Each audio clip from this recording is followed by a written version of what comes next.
Start recording again. Start streaming again. It's 3:12 p.m., 19th of January, 2026. I got disconnected anyway. And then what you all of a sudden you hear fucking like sirens and the sound of people talking outside and like activity that like isn't normal or regular. You'd have to understand it's not normal or regular. It might have been before 2020, but it sure as fuck isn't now. I am so sick of explaining this over and over again because it's designed so that you look like a fucking idiot that's complaining about nothing.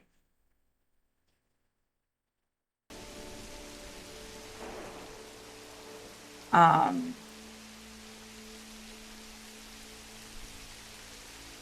it literally is designed to make you look stupid instead of giving a fuck up. Yeah, like, how dare you?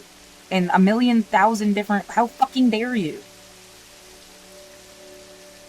And then, like, all these interruptive, stupid noises. If I hadn't learned to play binaural beats and, like, created my own, like, mix of, like, the rain sound and the binaural beats, and, like, I have to play this all day, all night, all the fucking time.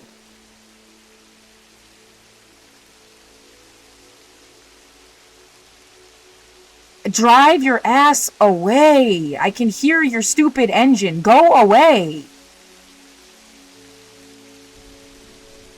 Someone is just like revving something right out fucking side my window.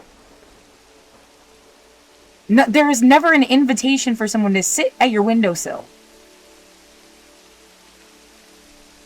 Ever. Ever.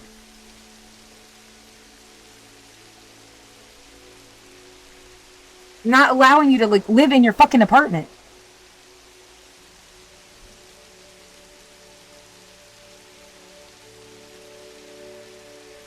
Anyway, yeah, and I've gone over this 4 times now because I keep having to restart my stream. I took a shower. My skin is rolling off my body. I can't shower every single day because I have to do laundry by hand.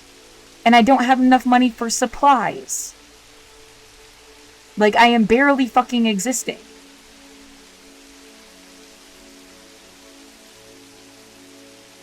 My core muscles have deteriorated, so I can't hold my fucking body up. Right now I'm wearing a back brace. It's helping, like, condition... There's, like, a rod in the back of it, and I just have to keep pushing my back up against it so it straightens up again. And hopefully, like, some muscle will, like, read something. At least it's a start. Like, I can't fucking, like... I'm not lazy. I'm not... I don't know, some negative thing. I'm not a negative thing. I'm not something you can fucking dismiss and write off and say it's my fault.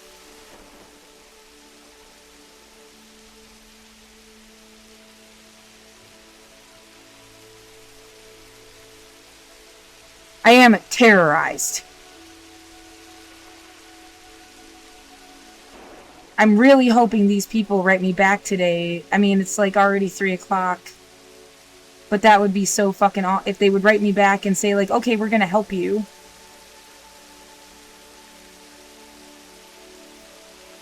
Oh my god, please help me. And yeah, it does feel like, well, okay, yeah, let's talk about housing. I started doing, like, a thought process last night about, yeah, housing and the concept of, like, a child is born. It was a good start to an essay. You know, everything you say is a rough draft. I'll let you know when I have the finished product.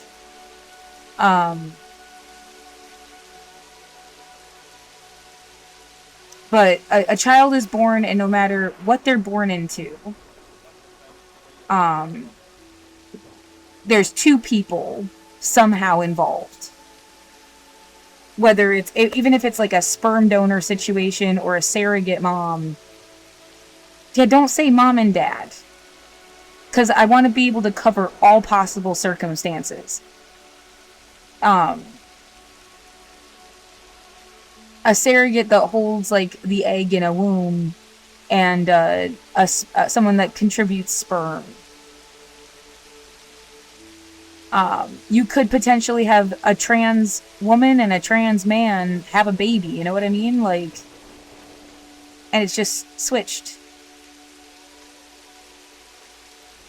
And still having a baby where an egg meets a sperm.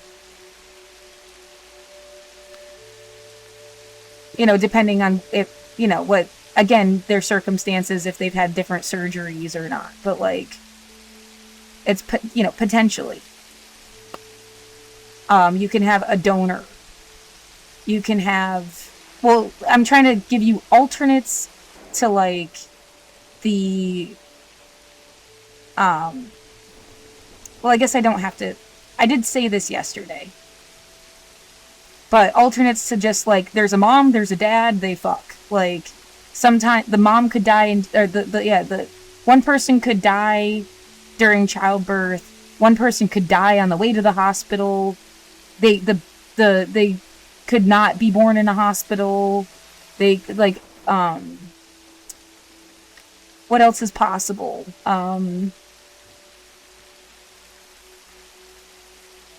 No, a baby is never born in a literal test tube. They would be implanted into a womb. So, like, I mean, you're always born out of somebody's womb, whether, like, no matter what the circumstances are.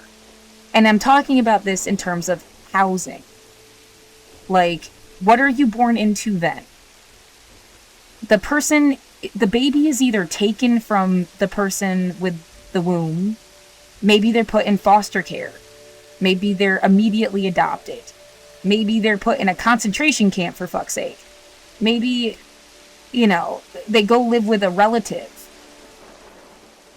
Like, some alternate than just, like, they take their baby home. That the person with the womb takes the baby home. Whether there is a second person or not. And then what is that home? Do they own it? Is it a homeless shelter? Is it a public housing situation? Is it a group home? Is it they own their own house? And they own the land that it's on?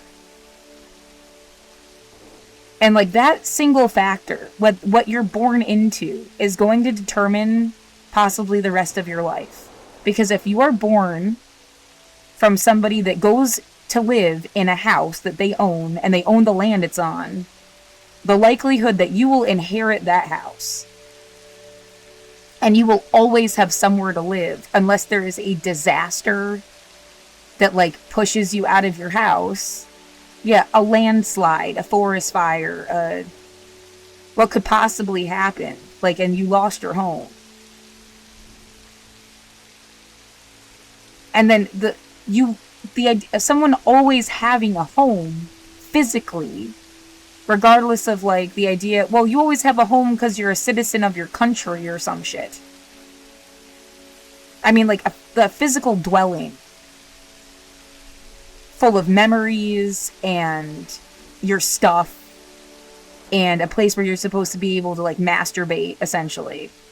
I mean, ultimately, masturbate, shit, eat, be left alone, make art, do your own thing, think thoughts in your head. There isn't somebody, like, coming in and out of your house, telling you how to live your life in your house, telling you how to decorate your fucking house, telling you when to go to bed, telling you when to take a shit, telling you you can't masturbate, or watching you masturbate. Like,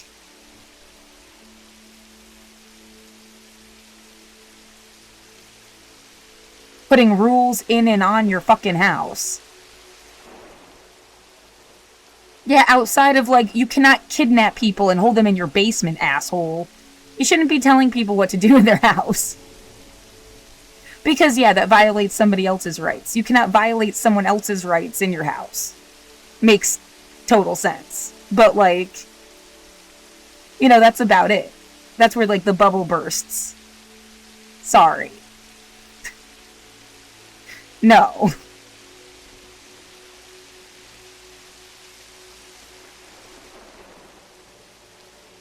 But yeah, you should have your own bubble. somehow. And how the fuck a government is supposed to make sure everybody's got their own bubble. Yeah, they wait till you're 30 and decide if they want to give you a bubble? They spend your entire life telling you how to live in that bubble?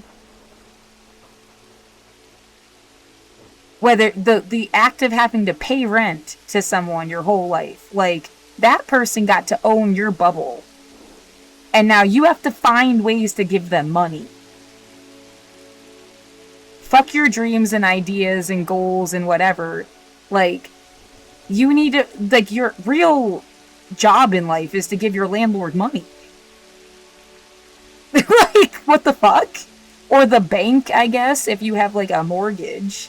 You know, I don't even live on the level of having a house and knowing what it takes to, like, keep... I live in low-income apartment. I pay rent. The building is supposed to facilitate things. My gram lived in a house, but it was, like, really fucked up. I remember her having to change... Like, a boiler thing happened. Some plumbing issue. They had to change... Apparently, the bathroom wall caved in on me when I was bathing or something. I don't remember it.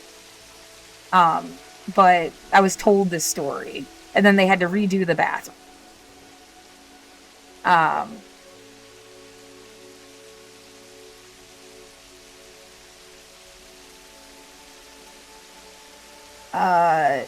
So there was an attic, a regular floor, and a basement. And the basement had, like, stuff growing out of the walls.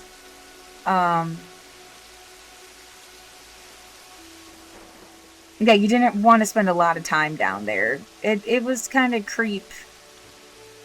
I spent time in the attic, but I would get scared when it got dark. And, like, I'd be playing, and then it would be dark, and I'd run downstairs. Like, there was, like... Because I was a little kid. Something spooked me, and I wanted to get the fuck out of the attic when it got dark. And, yeah, it used to... This is just details of stuff, whatever. But, like, the door said, it was, like, dripping paint. And it said, like, do not enter, like, girls stay out or boys only or something. But it was, like, crossed out. And my gram said the kids that lived in the house before were boys. And it had, like, a, you know, fake diamond door handle thing, like an old... It might have been plastic, but it was, like... and, like, with, like, the keyhole, the old-fashioned, like, keyhole thing and stuff. It was never locked, though. Yeah.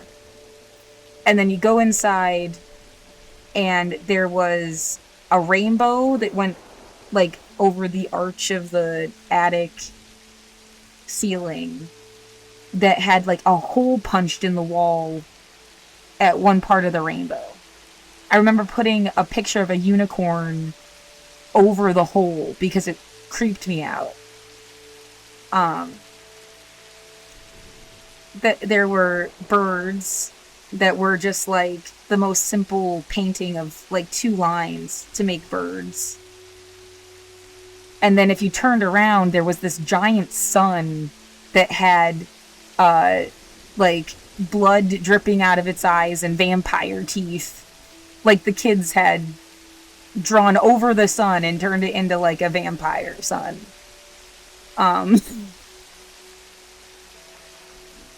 Which has got to be one of the most emo fucking, like, places. I mean, now it's kind of funny.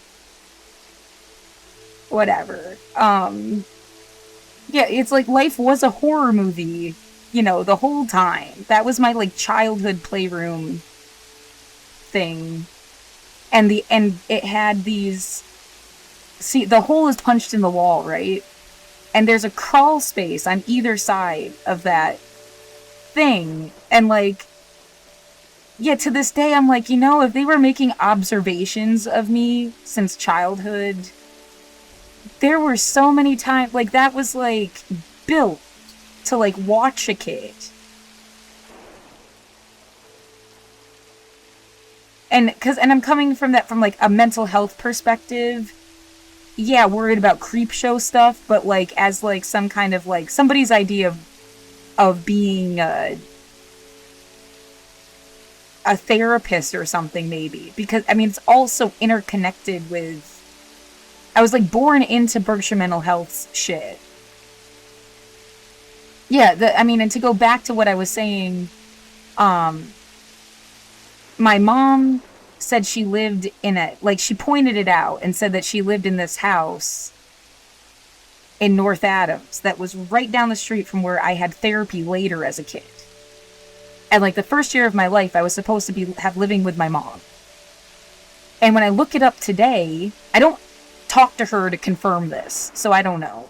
But I think the house that she was talking about is like a center. It's not like a regular apartment building. It's some kind of like therapy home thing. And my dad, I don't know where the fuck my dad was. My gram told me some story of going to, I know he's my dad. I have DNA stuff. There's no like mystery about who my dad is. He's my dad. Yeah, the only other option is that like his brother was secretly my dad and didn't want me, so his brother took over, but that makes no fucking sense. It makes no sense. Like my sister's DNA test came back saying that she was my half aunt. And I think that the thing she's my half sister. She has a different dad. No one ever knew who her dad was. But like, you know, it says like my dad's sister is my aunt. And it says my sister is related to me. I don't think I got like kidnapped from somebody else. Like these people are at least still like the people. I'm pretty sure my mom is my mom and my dad is my dad that I've known, been told are my parents my whole life. They weren't together. The photo my mom showed me when I was born is like her and some other guy. Oh, and then there's this story about going to the mall where they ran into my dad and his parents and they denied that I was my dad's kid and stuff. Again, I know for a fact now that I'm his kid. He never... Yeah, it's like, I mean, if he felt that way, he wouldn't have gotten custody of me. Like, he knew he was my dad. Apparently he never really liked my mom and was like drunk. And like 2 years before he died, 3 years before he died, he said that my mom was a gold digger. So I guess that was his like final assessment of the situation.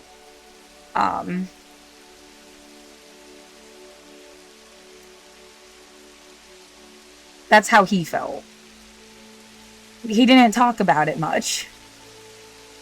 I don't think life worked out the way he wanted it to at all. And he died in 2022. And from everything I could see, had a miserable fucking life. But anyway, so what I was born into, something my mom was in, and then she lost custody, and I lived with my gram, who my sister was already living with. She got placed with my gram like when she was born or something. As far as the story told, like my mom never really took care of my sister, went off to go be a groupie and followed bands around. Was what I was told. Yeah, somebody was, oh, how rock and roll. Yeah, you know, whatever.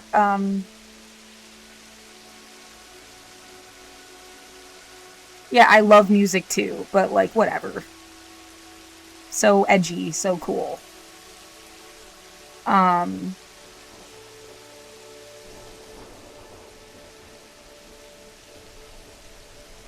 So, yeah. My sister moved out of the house when she was like 16 or something. And then she got married when she was 19. And she wasn't there when my gram died. My mom was. She would come visit. She didn't live there. Yeah, that's a whole... like, my gram died in front of me. My mom asked me if we should call an ambulance, and I was 9 years old.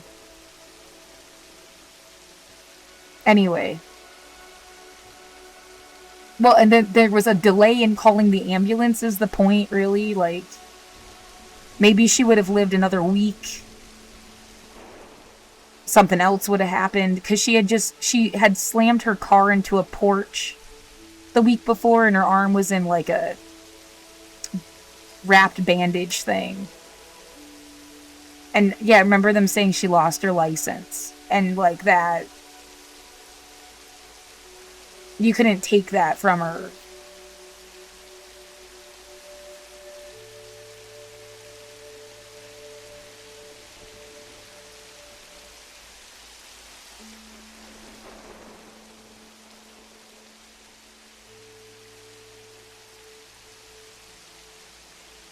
So, what you're born into, yeah, there's that house. Other kids born into a homeless shelter. Other kids born into a home that their family owns. Yeah, again, they said that they got the house from a therapist at my elementary school. So had connected them to getting this house in the first place. So there's always some connection to, like, therapy stuff. And then when she died, I went into foster care. Other kids will go into foster care with someone they've never met. I went with a person they had, like, set up. We used to go there for Christmas Eve parties. So, like, I vaguely knew them. And I was there for, like, a year. Well, it wasn't, like... how much can you say I knew them? I was a little kid. Like...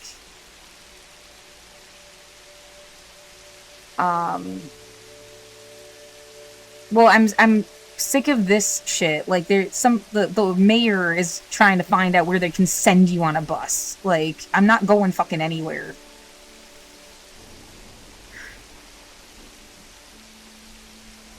You're not gonna show up and pretend that, like, we were closer than we were, and then I magically have somewhere to go. No, I don't. Go fuck yourself.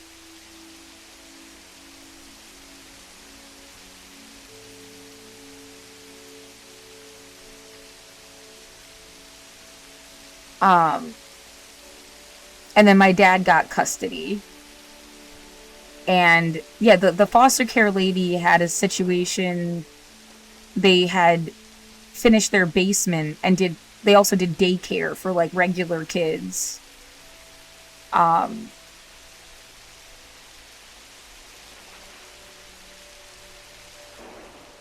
there was a constant pressure to be, like, a ballerina. And that's all kind of connected in there, but, like, there's the difference between people that we wanted the best for you and wanted you to have chances to do things, so we get you involved in a bunch of activities, and it's free. Like, they didn't have money, and it was better when I was out of the house and out of their hair. I used to literally say, like, I'll be out of your hair, you should let me do this or that. Like, I knew I was a burden because they directly said so. I mean, the quote is, "You left your two little bitches on my doorstep." My gram yelling at my mom. My gram fucking hated my mom. Yeah, this was not some, like, oh, sweet grandma, she makes cookies. Like, she was pissed. Yeah, it's just a fact. Suddenly my speaker gets shut off, like, and then you hear sirens, and you, like, this woman died in 1999, no one should be stalking me or gets to, like, fucking comment in some deranged way. Please jump off a goddamn cliff, get hit with an asteroid, get followed by a satellite. Get the fuck out of my life. I don't care who the fuck it is. You can't drive around my fucking apartment and then, like, fuck with my goddamn story of my life. Is that what you're doing? Because that's what I'm talking about. Like, and interrupt me. Get the fuck out of my room. Did you overhear that, asshole? They want people to believe in ghosts or something. These people are deranged idiots. Like, get over yourself.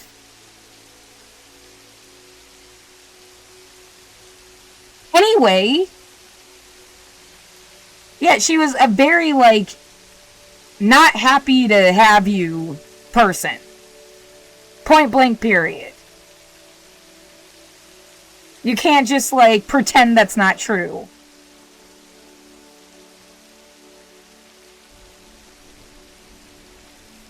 And yeah, I don't have to, like, change my story for anybody. I will not be manipulated. Eat a dick. Terrorist.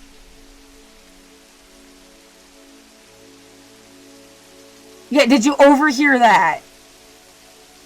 Anyway, yeah, I mean, hey, congratulations. What's the criteria to go to Milton Hershey School again? Because that's where I ended up. You have to be poor. You have to be a social orphan. You have to have had, like, a dysfunctional fucking childhood. Like, you don't just go there because, like, it's a super... Yeah, you're not a delinquent or something. It's not juvie. It's like, your life sucks. It couldn't be more of, like, hello, this girl's life sucked. What are you trying to pretend it didn't?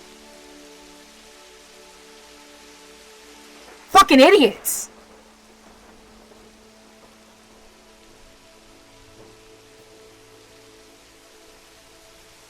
And yeah, that's not to shame or stigmatize people that ended up in fucking juvie. They probably didn't deserve that either.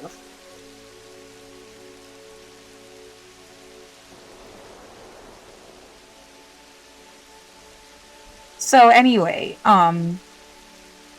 yet she did not want us to fucking... She didn't want to have to spend her golden years taking care of her daughter's kids. Fact. And then foster care, the lady did like a combo. I mean, yeah, if I even try to imagine who the fuck would be screwing with you. Graham had like no friends. There was one lady one time that visited the house that was supposed to be like a friend of hers. As if somebody has something to lose because you're like correct that she was like angry. Maybe she had good reason to be angry. I'm not saying that she like... Yeah, it's like that's just the fact of the matter. Like, you'd be portraying her wrong if you acted any different. Who's out there to be like mad about how I'm explaining my own fucking grandmother?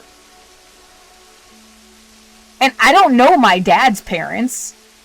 Like, there's no way you can't like get it confused. My mom's mom. I don't know. Yeah, I imagine my dad's family had friends all over the world and people that would care about their reputation and all this other shit. I don't know them. I don't talk about them. I don't know them. I have like 5 memories. They didn't raise me. They weren't in my life. I met them like 4 times.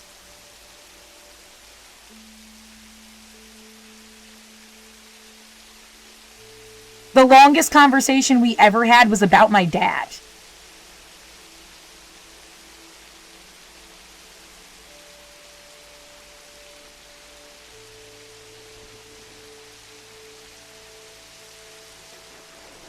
No one gets to stomp around your house and like bully you about the true story of your real life. Fuck you.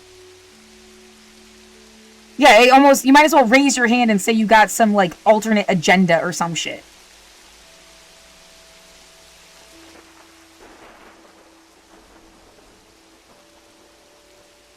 So, anyway,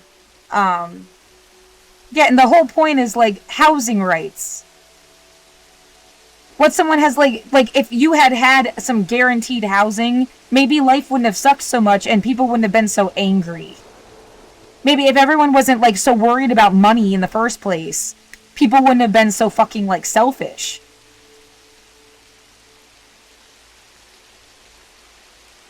Yeah, on a long enough timeline, everyone sucks.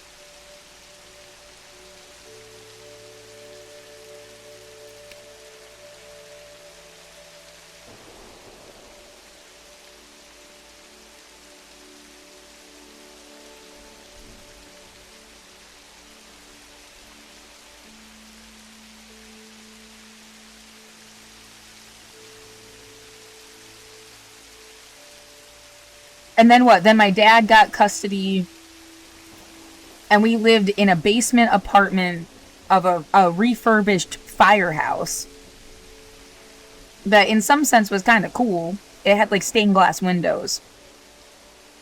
Really into like stained glass when I was a kid. Thought it was gorgeous. And it like the my bedroom window comes up to the, yeah, even like, yeah, there's no reason not to.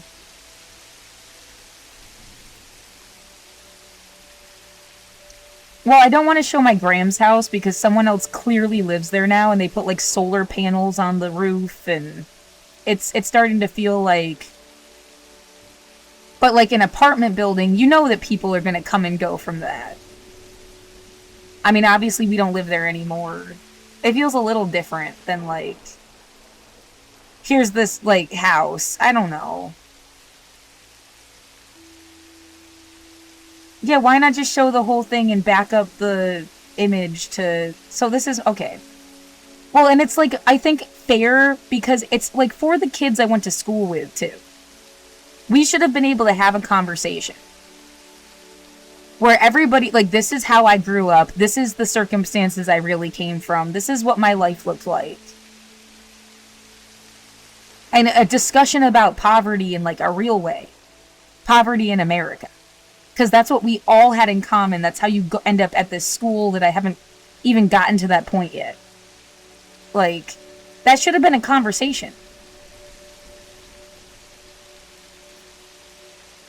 And that poverty doesn't just look like a kid that lived in a homeless shelter, even though I guess that's someone's determination that that's the worst possible scenario. And I don't like the idea, we only want kids now from that. Because they're more grateful. And we're going to even set everybody up to start from zero so that they'll be grateful is like this really demented fear, dystopian like future. Like, you didn't suffer enough to like, that's why you're such a bitch. I just imagine them saying it. So that's what it looks like now. That's still not even what it looked like. It was like blue. Someone put siding on it or some shit. It looks like a big house to me. Compare, like,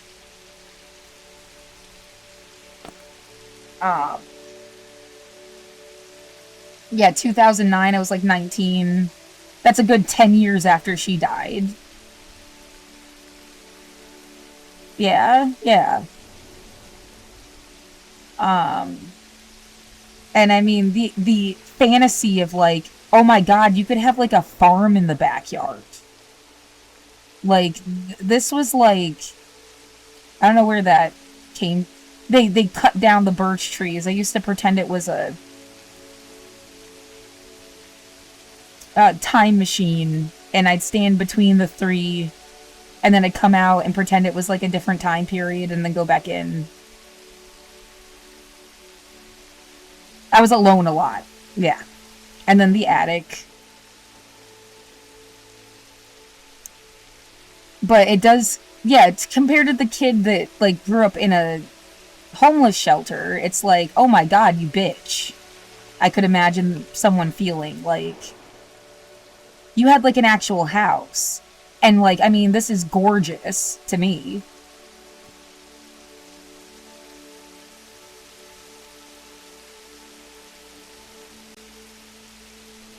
But we were poor.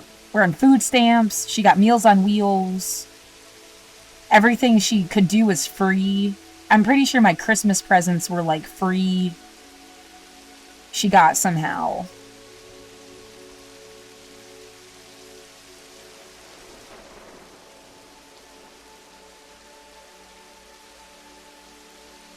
Yeah, there was a well in the backyard and stuff. Yeah, when we lived there, this was well, first of all, they cut this tree down. She said it was growing into the power line, which it looks like it still is. Well, you know, whatever. I don't know. They like made her cut it down or something. And then this was like all pebbles at some point. Like they put some sewage thing in here. Yeah, the house is built on a spring. That's what the thing with the well and all this other stuff. It's like, and then, yeah, it's up the street from a cemetery. Yeah, super emo. Funny. Well, when you talk about America and poverty and shit, it's like some people live in like houses. And they're still poor.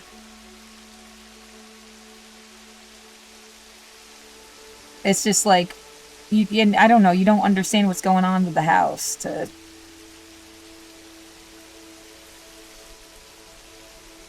And then it's in the same exact town.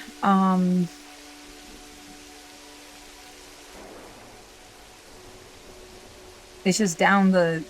Maybe I should have clicked there instead. So you can see just exactly how close it was.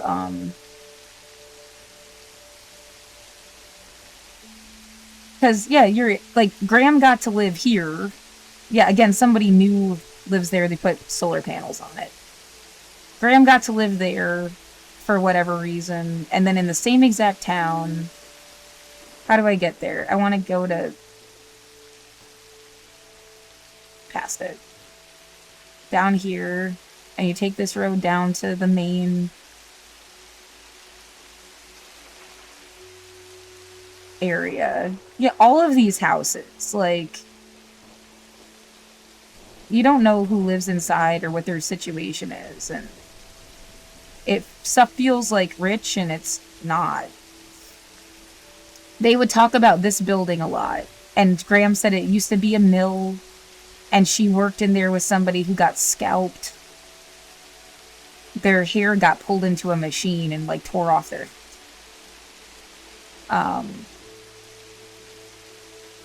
And then my dad lived here. Yeah, I skipped the foster care house. And that was my room. It came up to like ground level.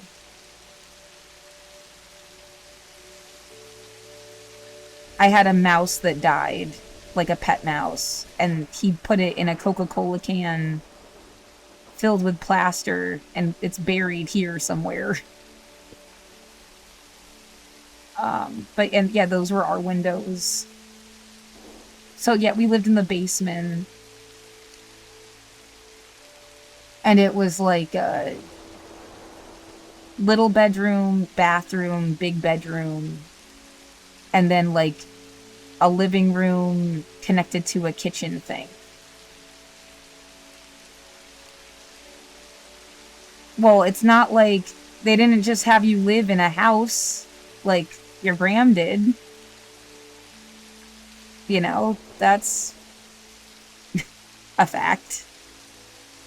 I thought this was kind of cool because this used to be an ice cream shop. And then it was like between an ice cream shop and a pizza place, and the place across the street used to be called Jeepers Creepers. And it sold like Pokemon cards and stuff.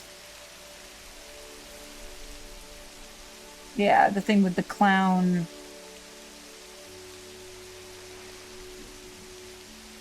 I guess they left. They moved somewhere else. But for like a kid, it was sort of... And then this convenience store up the street sold Coca-Cola in glass bottles. Like way before Coke was doing that normally. It looks like it got torn down.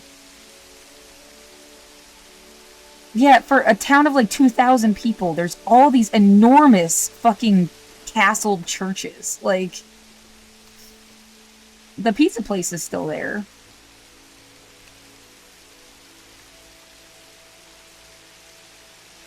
It's ironic this is a computer place, because my dad could have, like...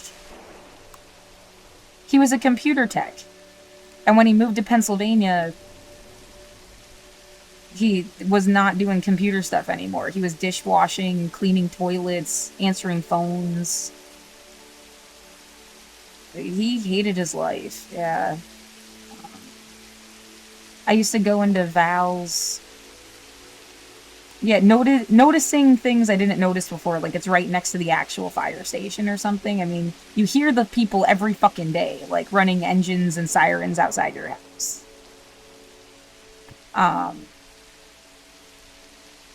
But I used to go into Val's for my gram, and they would just give me her carton of cigarettes. And I'd pop back in the car. Like, that was the kind of, like, normal shit. The library. I used to do dance here.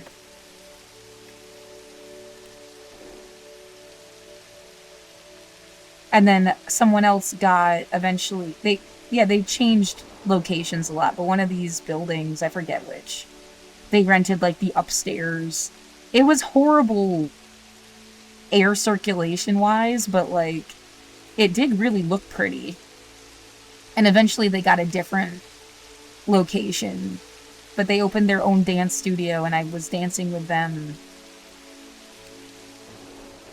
Yeah, there's like a McDonald's in the middle of town for some fucking reason. That's the elementary school. And yeah, to somebody, it's like, oh man, you're not poor the way they were poor just by the look of things. And it's just like, that's why it's important to talk about it. What the fuck do you mean I'm not poor the way you're poor? At the end of the day, yeah, the idea that you got any family and you still talk to them and you're not scared of them, or you don't think they're, like, not functional enough to, like, trust. You got more than I do. That used to be a video store. The reservoir apparently has, like, a bunch of issues.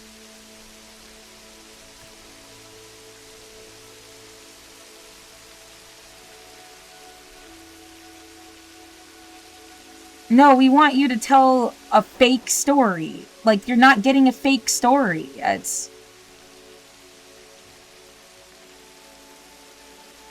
looks like there's like 4 gas stations up here now, and I don't know why.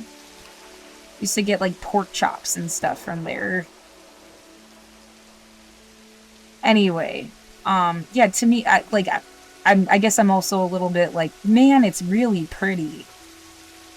God, I fucking love the forest. Like, look at all the fucking trees, man. Yeah, Portland is, like, really good for that, as far as cities go. It's got, like, the forest, too. Everything overgrown with, like, that's how life should be. It should be, like, overgrown with nature. Fuck are you doing? Stupid goddamn skyscraper. I don't care about it. Like, I don't care about, yeah, the giant castles. Castles. That's what the fuck, you're a castle. Like, what the fuck are you doing? There's no way people are homeless. You're full of shit. Like, it just...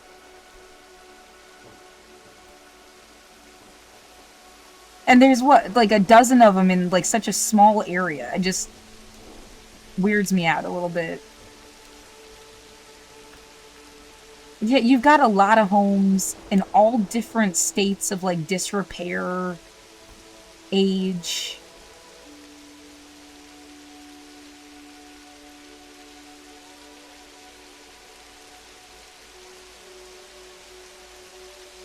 It feels like there's something going on that no one ever says.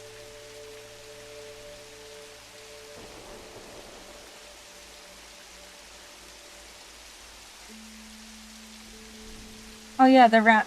Isn't this the way you went up? There's a street, and my sister hit some black ice and slammed into a Yeah, it's right here. And she slammed into the telephone pole. I'm pretty sure that's literally the pole. It's like just past these apartments.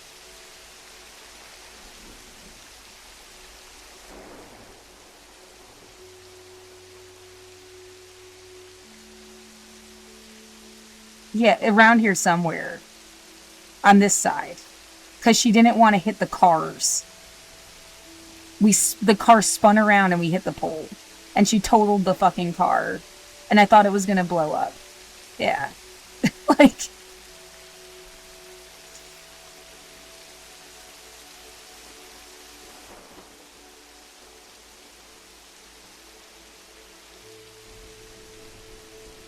And yeah, right back. Again.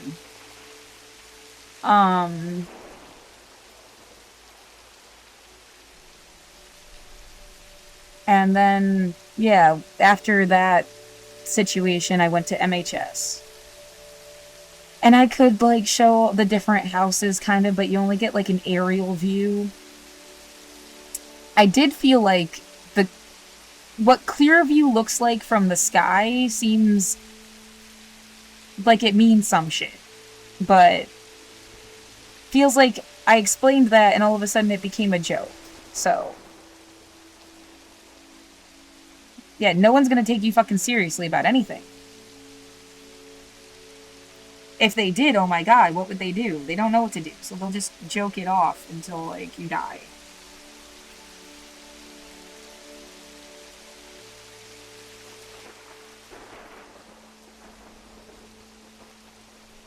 And I lived in 5 different homes, I guess is a point. I had 4 sets of house parents, and then senior year they did a new program called TL. So they were more like RAs than house parents. And then I went to college. I lived in dorms. Senior year, I moved into a house because I had taken a medical leave of absence and returned back to school. I really wish I hadn't done that. Yeah. What a fucking nightmare. And then I got hit in the head. And, you know, I can't prove anything, but, like, just the fact of the matter, moved into that house, and that's where I got hit in the head. You know, like somebody could get access to me or something different because I was in MS. So I really wish I hadn't lived there and had stayed on campus.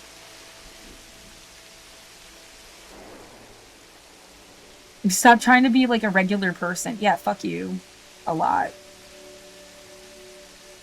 This was the room. It had like its own toilet. Which, I mean, there was the shower and the bathroom was like upstairs. So you still had to go upstairs and shower to take a shower. But, I was like sleeping in a room with a fucking closet toilet. Yeah, that's not really that awesome. Anyway. Yeah, hit my head. This happened this past April. This fell and hit me. This hurt a lot, but it didn't knock me out. Whatever the fuck this was, which I feel like I would have been crumpled in the bathroom instead of like pulled over here. Like someone hit me. I'm pretty fucking sure. In 2012. They said I had a mild concussion when I went to the health center. She said if I had come in earlier, they would have given me stitches. And it knocked me out. So, whatever the fuck that was. I have to go to the bathroom.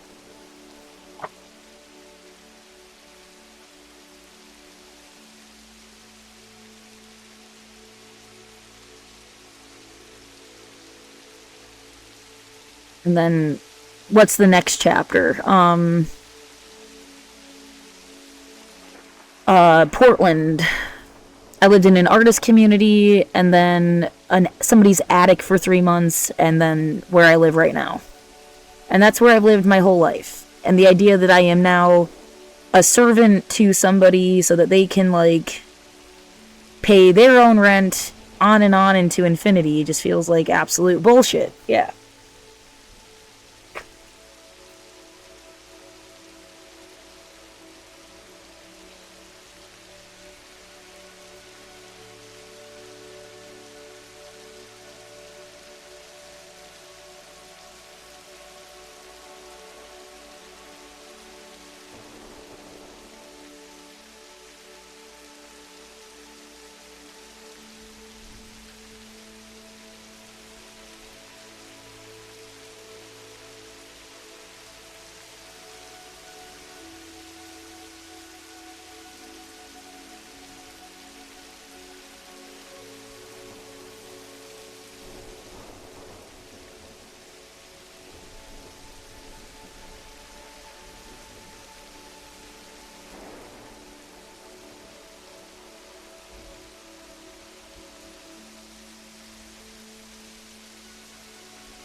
My fucking outfit is broken. The zipper won't zip up.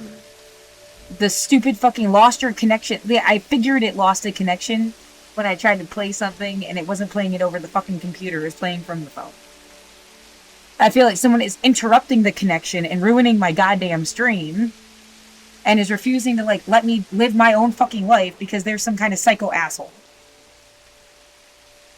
Why did it just back up all the way to...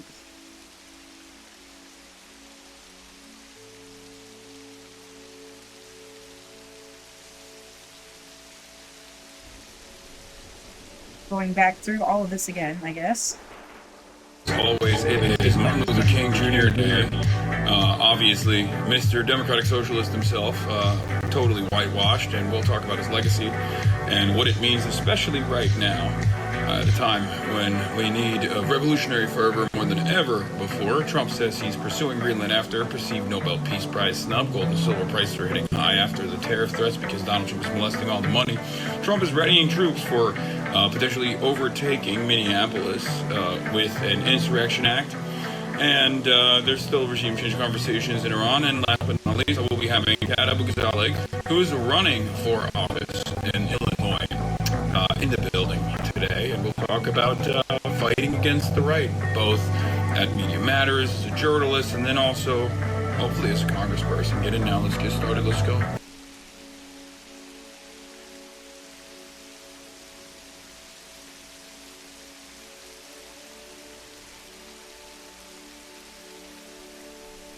I didn't play it up at all. I should have played it up. Yeah. I mean, what sort of signal am I supposed to get? Sometimes what am I supposed to be like, hey, girl? No!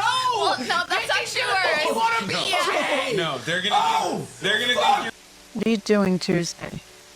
Why don't you just sign up for an awesome salon and come as you are, wear whatever you want, be yourself, and connect deeply with your creativity and other people. We all need to be seen and heard. We need to connect deeply with people. We need to laugh our asses off. Come to the narrative method. Write, share, connect, and have a blast.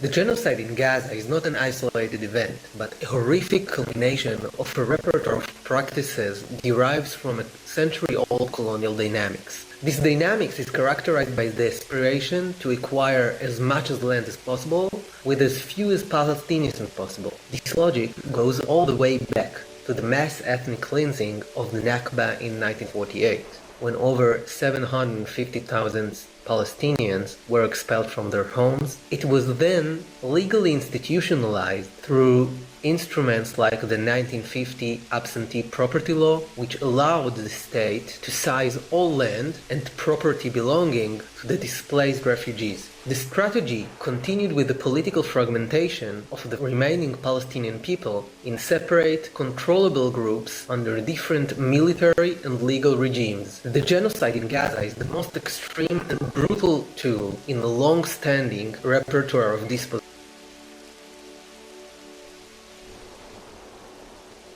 Well, the story follows one Palestinian family and traces really love and loss over 3 generations, from 1948 until almost the present day. And really, it's the story about how history shapes us. It's about how political events shape people and change relationships within family, and really change the fates of families. That's really the story, but I think at its heart, it's really about the extraordinary will that it takes to survive political turmoil and personal loss. And, if you want to probe even deeper, I think it's really about choosing our humanity, looking for meaning in grief, and choosing humanity even in the most difficult of circumstances, which Palestinians have done and do every single day. But, for some reason, the world just never gets to see that.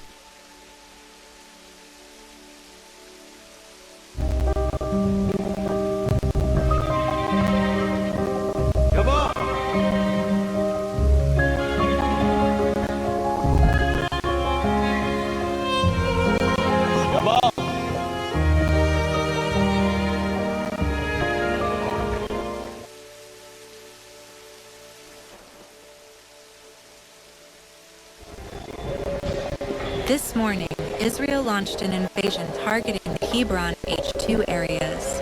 The invasion involves hundreds of soldiers and armored vehicles, storming homes and private properties. Southern Hebron has been placed under a strict lockdown. The Israeli army announced that the operation is expected to continue for several days. Palestinians woke up to Israeli bulldozers razing streets and using civilians' cars to block roads. Journalists report a complete paralysis of daily life under the curfew. This marks the first time tracked armored vehicles have appeared in Hebron since the Second Intifada. Israeli forces have also begun installing new metal gates and barriers throughout the area. Observers warn that these measures point to a long-term tightening of Israeli control over that part of the city. Israeli forces break it down to the flow.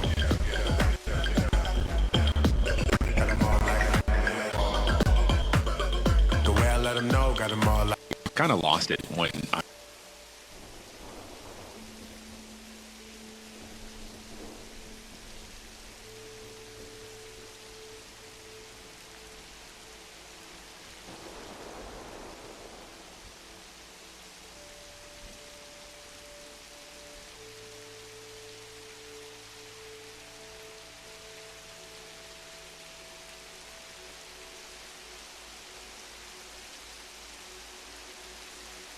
Yo, you ever thought I could have done that better after watching a video, hearing a song, reading something? If that thought crossed your mind, let me ask you, what are you waiting for?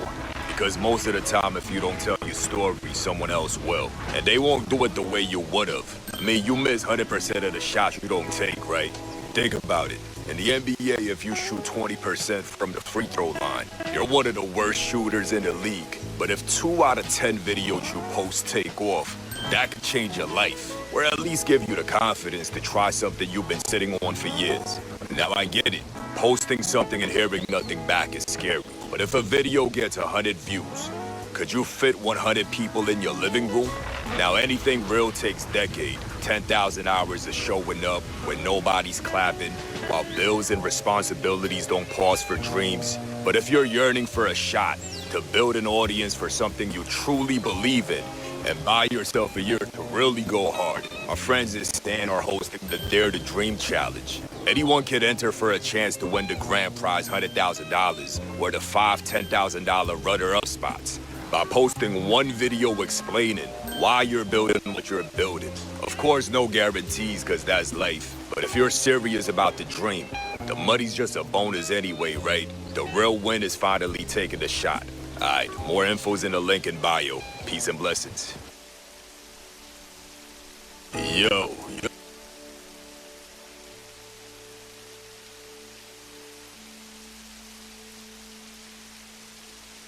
Man, yeah, I've already looked into it. Makes you buy stuff and do stuff, and it's not just like a contest. No.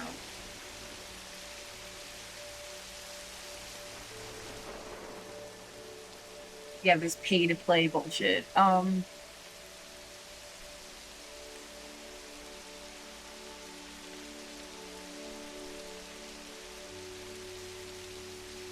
Yeah, that even coming, like the last thing I saw before I came back was this ad saying you got to tell your own story or somebody else will, and it just like drives you absolutely insane.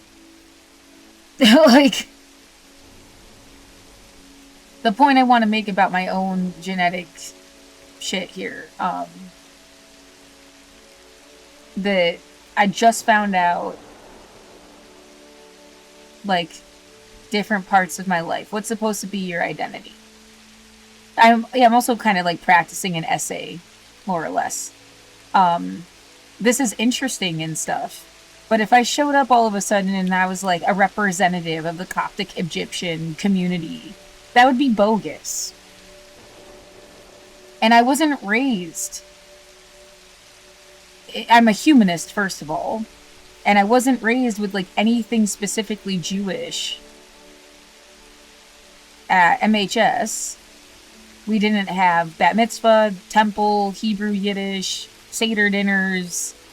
There was never a menorah. We put the Christmas tree up and took it down every year. We had to go to chapel every Sunday. They had devotions up through middle school. Devotions stopped though, right? In high school, I think so. There was just like when everybody prays, I would get in trouble because I didn't bow my head and close my eyes. And it's like, the only way you know I didn't bow my head and close my eyes is because you didn't either. But, like, the constant, like, people calling me a witch. And it's like, and I was encouraged to be Jewish in, like, 6th grade. And then read the Harry Potter books and had to promise never to practice witchcraft to continue reading them in the student home that I was in. Then in 8th grade, somebody called me a witch at dinner. And house parents responded by putting Christian music over the PA system that night, which like plays throughout the whole fucking house. And there's like no escape hearing it. It didn't have like headphones I could put. I couldn't like stuff my ears with something. Didn't have like earplugs. You know, it's like forcing you to listen to Christian music at that point. Well, that's what happened. So. And yeah, chapel service every Sunday. You have this, I started an age, I called it The Age. Emails in high school, and I got in trouble for that with the pastor because someone forwarded my shit to them. And then they responded back with this, like, this is directly copy and pasted from their email that they sent to me when I was like 17. Saying, when you're not on the MHS campus. I think that's like the major point. I was not allowed to be myself there. I wasn't even allowed to organize discussions about alternative things. And I wasn't the only atheist. Yeah. So that all comes back around again to this thing where, like, well, you're genetically Jewish. That is what a DNA test will. You're part of the Jewish diaspora. Yeah, I'm also related to the fucking Brewsters on the other side. So if somebody wants to act like whether you're an American or not is all this like conversation. Yeah, you better tell your own story or somebody else will. I don't even, like, what is my story? It's Massachusetts, Pennsylvania, upstate New York, and Oregon.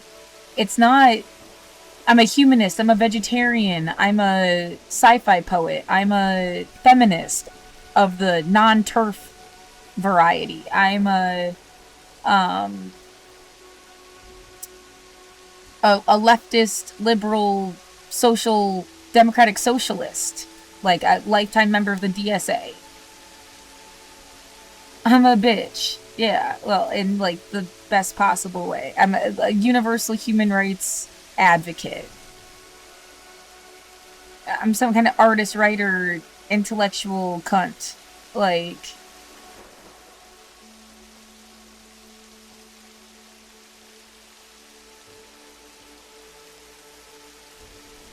I'm an emo kid. That's a good one. That's like, yeah, seriously.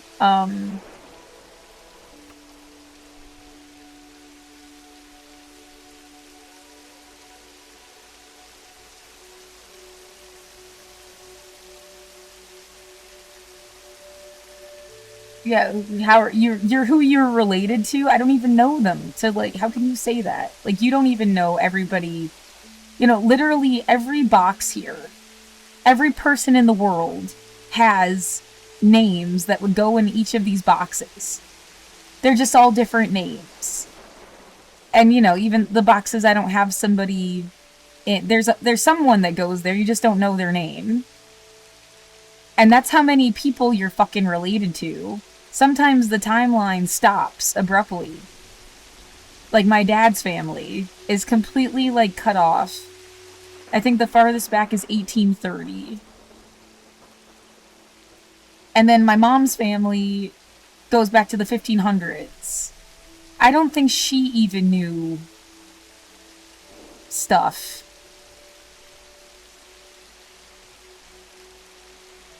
Here, like,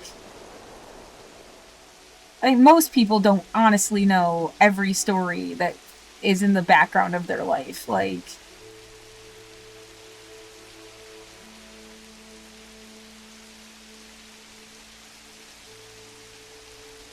well, whether people were good or evil, kind or mean, empathetic or irresponsible, if they ripped people off or if they built something that was saved for hundreds of years into the future and helped people. Like, you have no fucking clue. Like, did anybody invent anything? Were they artists? Like, you have no clue. Everybody's a fucking artist, but, you know, like... And, again, every single person on Earth, even though you don't have the names to fill it in, is related to this many people. Genetically. Like, inevitably... a sperm and an egg, a sperm and an egg, a sperm and an egg, a sperm and an egg, like... Two people, regardless of their identity, a sperm and an egg, a sperm and an egg, like...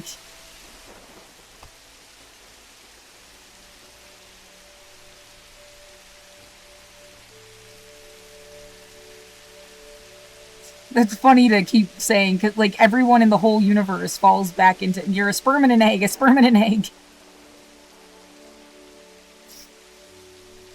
There's something funny about it, yeah.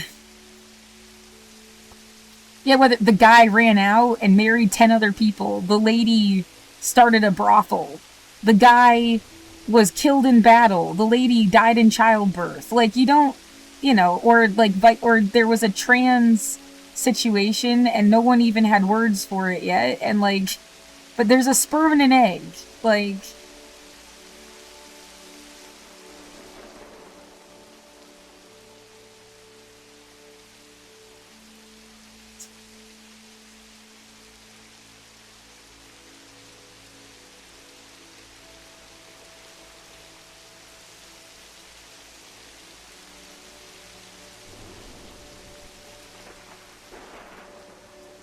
Yeah, who knows how exactly accurate or not.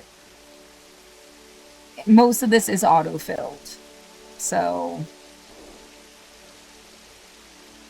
But then you did the DNA test, and the DNA test isn't contingent on whatever someone plugged into Ancestry.com, especially not the 23andMe version of it. So even if this is, the names are wrong or something, it's still the DNA test. You know, this one says, 23andMe says 11.3% Irish, for example, just to pick one thing. And then this one, if you add it together, it's like 23%. They put Wales in... Yeah, they just call it Celtic and Gaelic.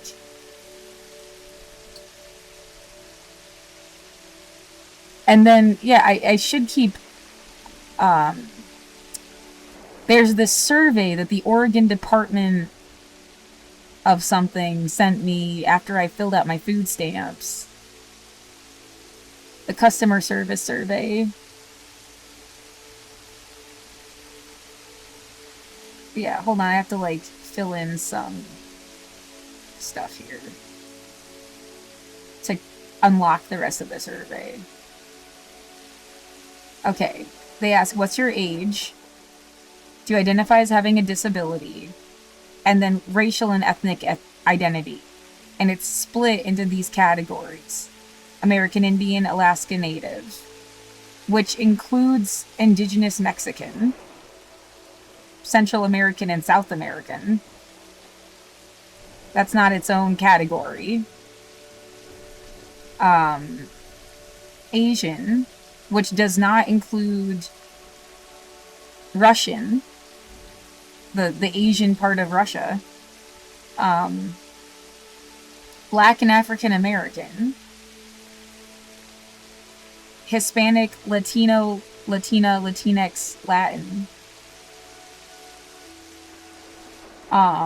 Native Hawaiian Pacific Islander. Jewish is its own category. Middle Eastern Northern African. White, which would be the Celtic and the Gaelic and the Italian, like, you know, the most of the rest of whatever the fuck I'm supposed to be, you know, you're just white. And then, I mean, if it's Jews of Eastern Europe and Russia, and then Central and Southeastern Europe, like, you're part of like a Jewish diaspora. It's like, they don't know what the fuck you are. Do you put Jewish and Russian? How would you ever represent the Russian community? See, or like, you can't represent the Jewish community. You can't represent the Russian community. You can't represent the Irish community. The only thing they ever said was that they cry at the top of a hat. That's what she used to say. That was like her thing about being Irish. And then she died when I was 9. And it turns out she was a bit more English than she was Irish. That no one mentioned being part of the Brewster. Yeah, right here. Clusterfuck. You know, the Plymouth people. They never mentioned that. Which seems really strange. Did they seriously not even know? Or they wanted to separate themselves from the fact? And then I would talk with my hands, like, and she would say that was the Italian in me, which came out of this guy that I never met. Never met the grandfather whose name I carry. Like,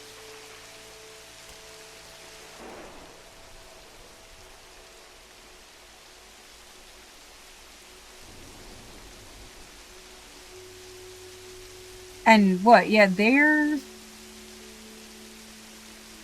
just completely Italian, or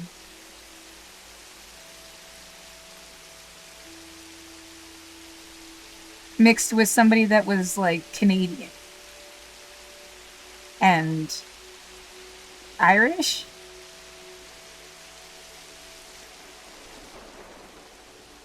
See, I don't know them at all. It's even like,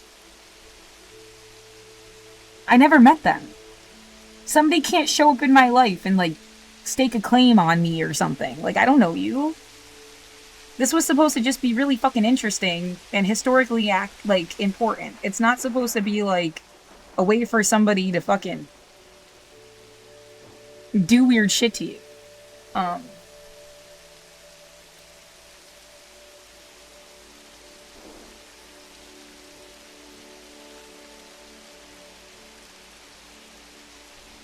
What the fuck? I got the zipper to... It gets stuck, and I got it to work. Yeah, I've never met them. I mean, there's not even, like, stories and names that are familiar from my childhood or something. Like, it's like a total black hole of, like, I don't know. I mean, I guess it's not really on the other side either, and their timeline is completely stunted. There's no information at all.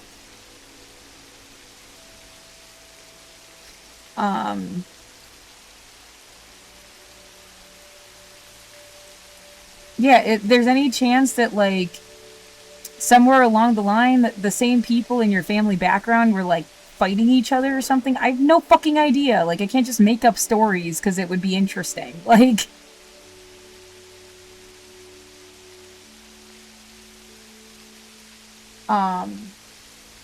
Yeah, and then a little bit Southern Germanic Europe, like Austria and stuff, and... Anyway, the point is, that's all just, like, white. And then others. And then they wanted to know gender, transgender, and then who you want to fuck. It's like how you see yourself and who you want to fuck. And that's why I'm like, you know, I'm a humanist, a vegetarian, a feminist, a democratic socialist, like an emo kid. How do I identify really, honestly? Because, like, what the fuck? I can't. It's just as ridiculous as saying I'd suddenly represent the Levantian community or Coptic Egyptian or people from Cyprus. Like, or, yeah, Anatolian is Turkey. Like, that would be absurd. Like, and someone's gonna be like, where your home is. At the time became like a major Tucker truther. And in the process of becoming a major Tucker truther, I think she became like an anti-vaxxer or something, and Rupert Murdoch was like very pro-vaccine, but it's despite, you know, all the media outlets that he owns being super anti-vaccine. And he realized like he has too much power and was less reluctant to let him go. Yeah. I think probably a lot of it's from the Dominion case, too. Yeah, Dominion case. I want salad so bad. Just eating salad.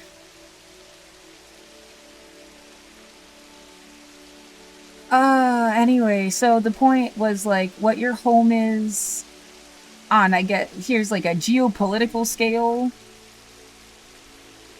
on a very, very personal scale. What your fucking home is supposed to be. Yeah, I can't go back to Ithaca College.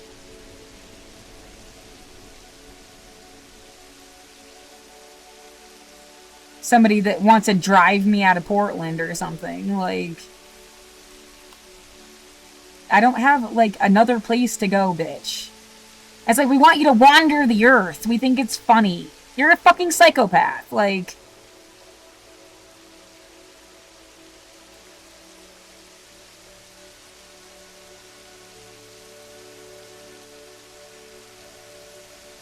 yeah, whatever the fuck COVID was, if it wasn't for this, I wouldn't be inside to get abused by fucking idiots driving around my apartment building. I went to work. Like, the idea, we held you inside, and then we want to force you outside. Like, how about you go fuck yourself? Like,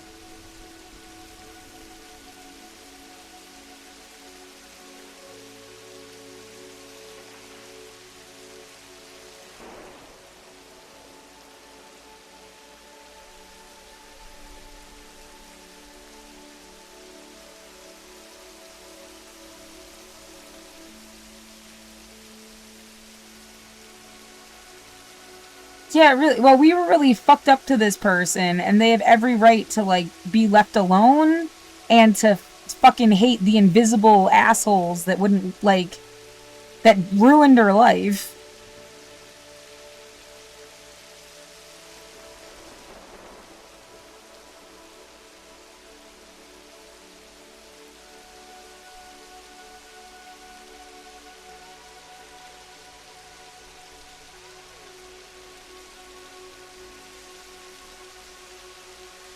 Yeah, I feel like everything is staged for some kind of political passion play.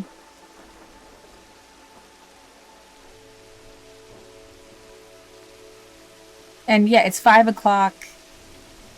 They're probably not gonna write me back today.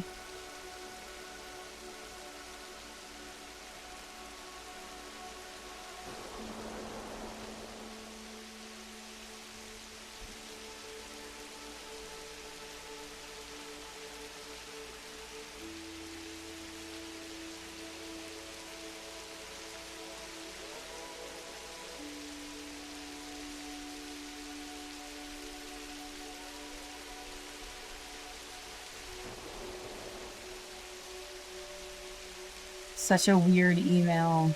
I mean, yeah, all of these are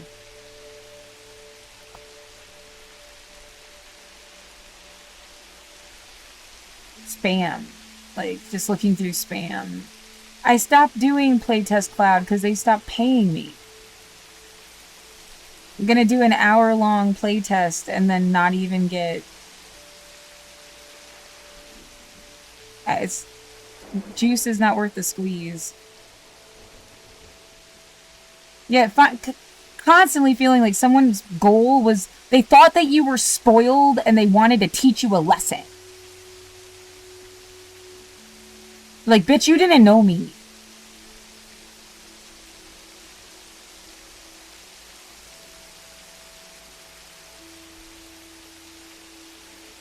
Yeah, now asteroids could fall from the sky sometimes. Yeah, I wanted universal human rights, but you fuckers are fucking evil. Like...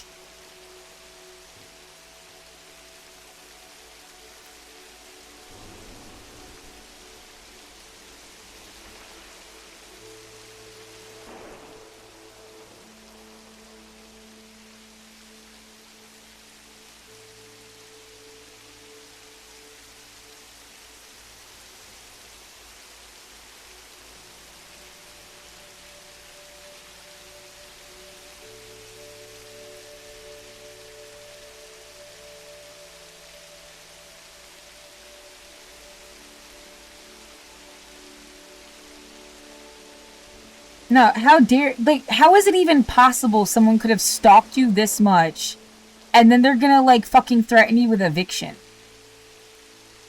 And everyone's gonna just pretend they didn't notice. And not at least be haunted the rest of their stupid fucking life.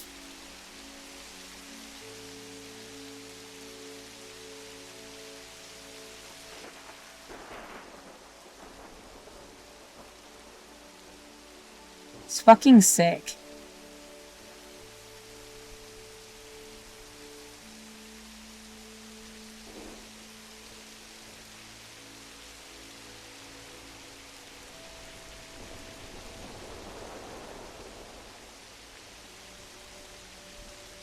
It's not even MHS stuff anymore. Stuff.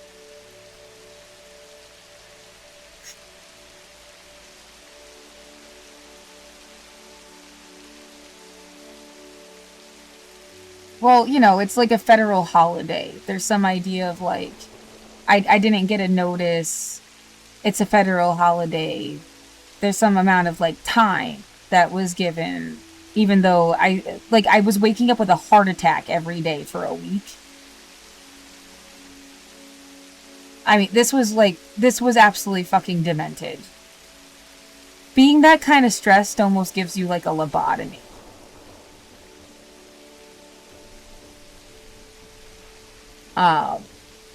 It does something to your brain.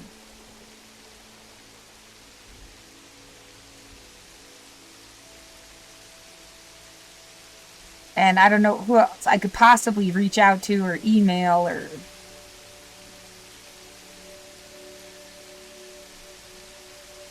And I don't know what to fucking... Like, someone wanted to keep you on your toes and not let you have a home. I mean, that's very, like, sincerely a point. And, like, go fuck yourself.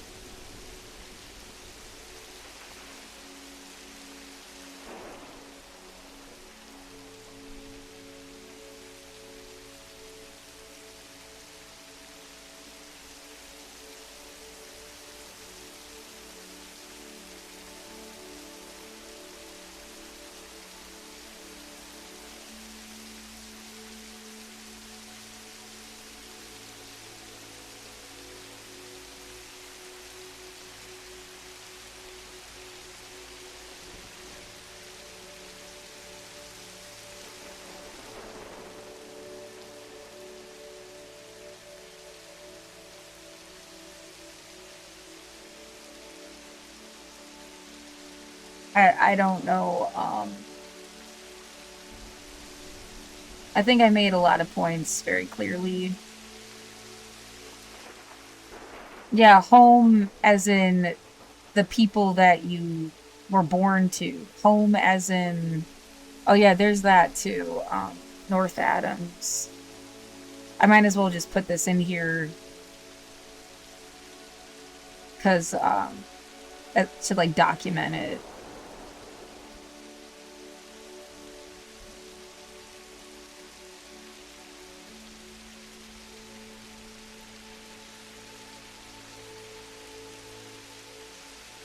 This building is where I had therapy as a kid.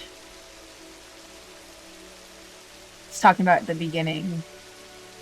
Yeah, it looked more like that. Actually, yeah, like that. The farther back you go, obviously. I think the last time I was in there was like 1999 tops, because then I went to MHS. And then my mom pointed up this street, and I thought it was like this house. It might have been the house next door. Yeah, everything is fucking gorgeous. So much green. But it's like, that says Office of Tourism. Doesn't it? Or something.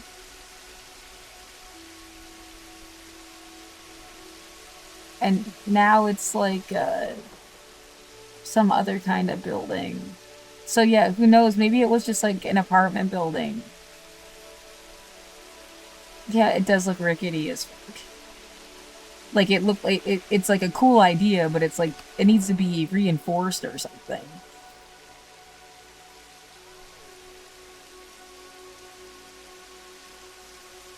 Now it's a center.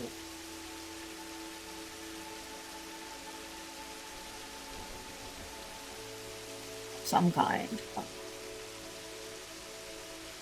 Syringe access.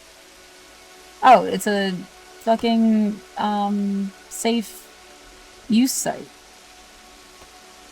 Cool. Yeah, for all I know, I don't use intravenous drugs. I'm a cannabis patient, but like I wanted the best for everybody. Like to medicalize and standardize things so nobody died. Anyway, yeah, the idea that was why Portland got fucked. Because they passed Measure 110 and somebody was like, oh, hell no. Oh my god, how cute is this house? Anyway,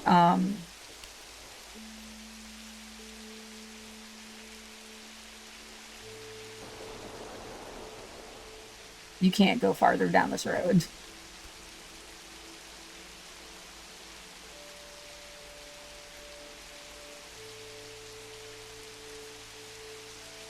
What's up here? I've never been up here. Yeah, I'm just thinking about home places where anybody lives and how they get to live. And I mean, how desperate or not desperate are people actually? Like, you have no idea what their situations are. I'm from like a inauthentic experience, kinda. Yeah, I feel like I was like made in a factory or something, like sometimes. I could, yeah, the idea of like the punk, what the, wait. That's funny. Are those fucking turkeys? Okay. We have like a punk rock house.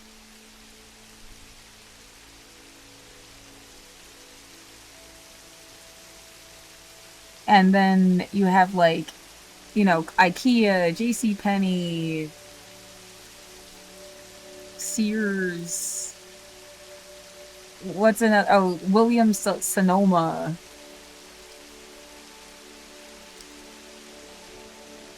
Heaney.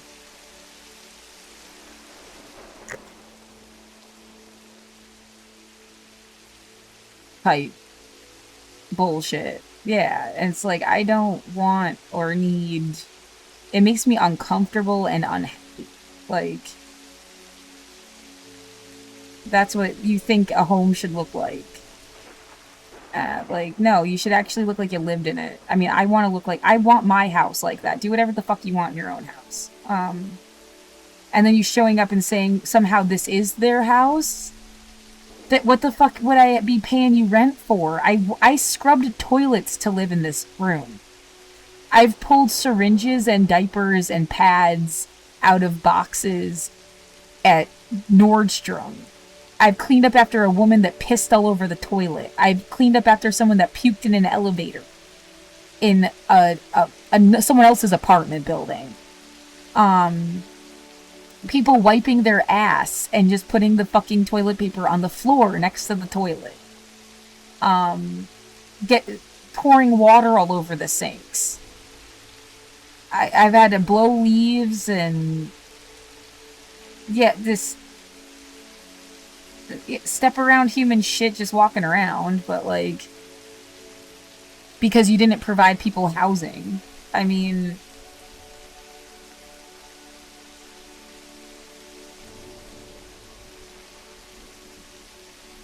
I feel like, yeah, and then holding on to dear life just to have somewhere to live. And then you're gonna I feel like I earned this goddamn apartment. Like, and for somebody else, it's the size of a closet in their goddamn house. Like, they have a storage shed in the backyard bigger than my fucking apartment.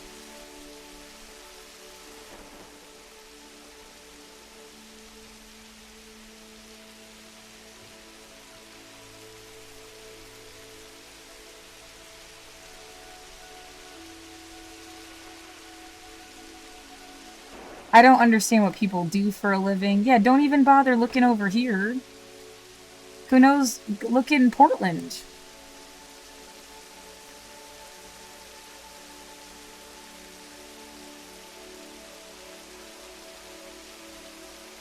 How long does it take to get to the place where there's like actually houses? You live here. There's a fucking police thing right here that they are like pretending isn't there, which is on its own is really fucking strange. I think if you go here and start going up the street into the Pearl District, there was like a line of like actual houses.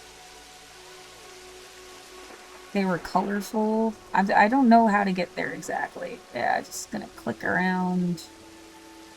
And I know even if I don't find that spot, if I go up far enough, you start going into houses.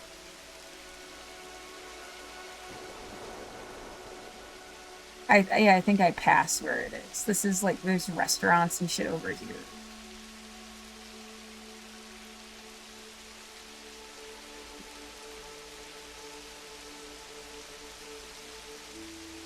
Yeah, oh my god, it's so cool. We're so cool and edgy. We're so city. And they say it everywhere. It doesn't Chicago, New York, LA, doesn't matter. Like, so cool, so edgy.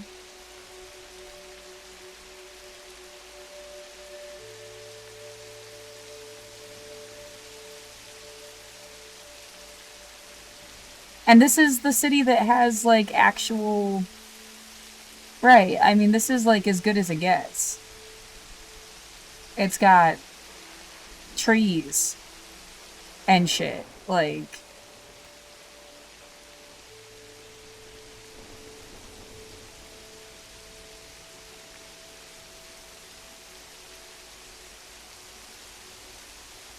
That's a park.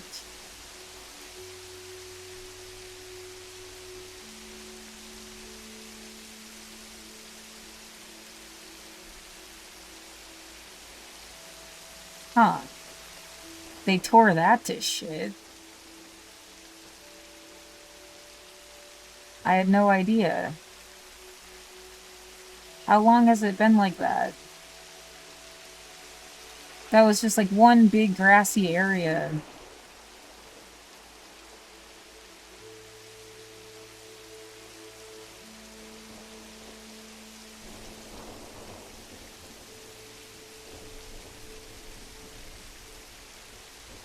Oh, every single day it's like, we didn't hate you before, but we do now. Oh, shut up with your scam thing where there's 5 people trying to control my life, like, for their own political gain.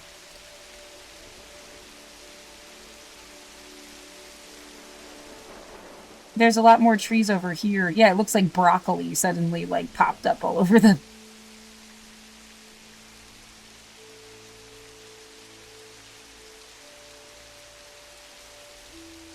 And it's pretty again. Trees and overgrown with stuff, like people actually lived here and they lived here for a long time. They start going up the street and you almost can't even tell the difference. Maybe that hedge is a little bit telling, but it's so cut. Yeah, like, I don't really like forced. Yeah, this little stretch right here could have been,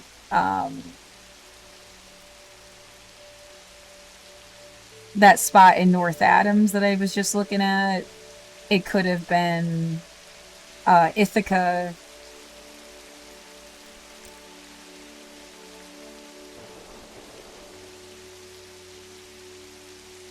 My foot is falling asleep.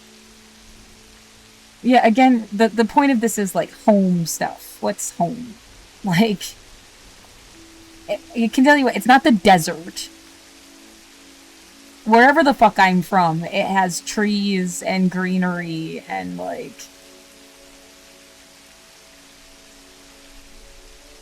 overgrown flowers and vines. I mean, there should be food everywhere, is a point I want to, like...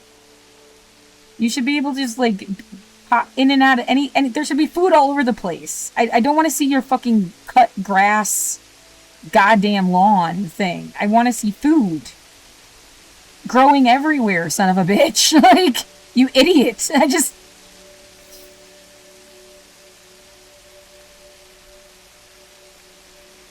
Well, there's some kind of crap with, like, housing associations. I mean, I've only heard, like, nightmare tales about it. But, like, they make you cut your grass. It's not even, like, the owner's choice. They, like, make you.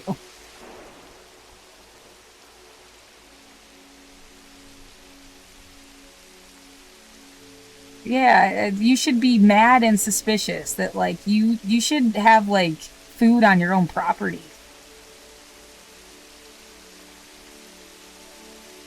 At least, at minimum, like...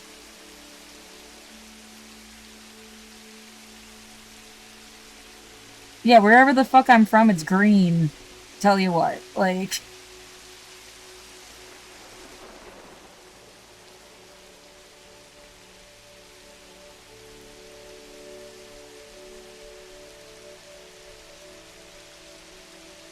Yeah, you tell me, you have somebody pop into whatever the fuck this is, and they could even tell the difference between these areas.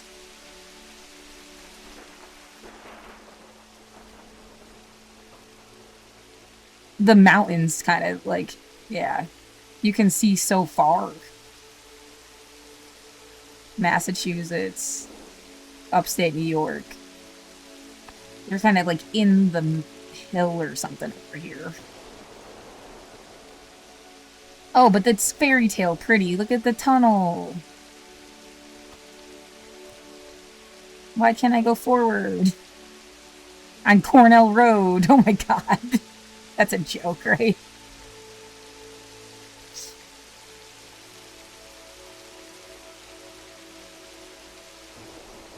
Why can't I go forward? Secret stuff. That's really funny, that because Cornell is in Ithaca. Yeah. In case you didn't know that.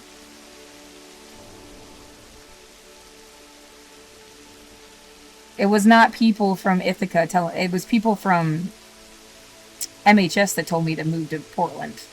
And they were from the West Coast. Not Portland, though. Yeah. They never said they lived here. And it's... Don't you think it's funny that they never, like...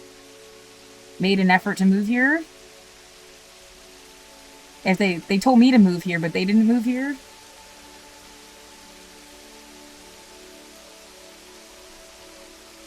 Yeah, this is not a good example. There's too much, like, cut grass, but yeah, wherever the fuck I'm from, it's green.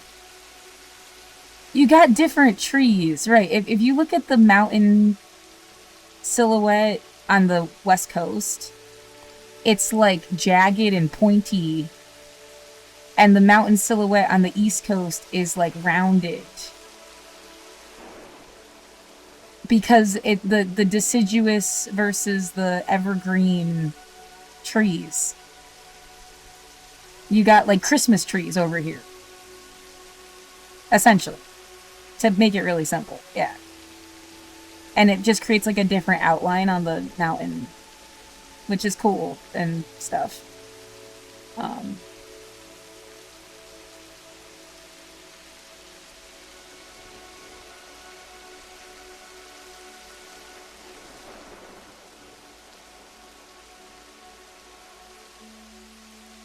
Somebody lives there. Can they smoke pot in their apartment on Ariel Street? Oh, funny. Pretty sure they had, I was directly told that I could vape, because I am a medical marijuana patient.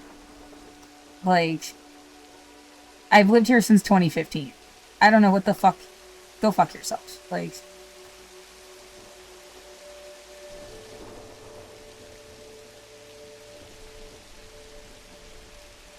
yeah, what a ridiculous... I mean, just be deliberately cruel. Might as well be discrimination. Like...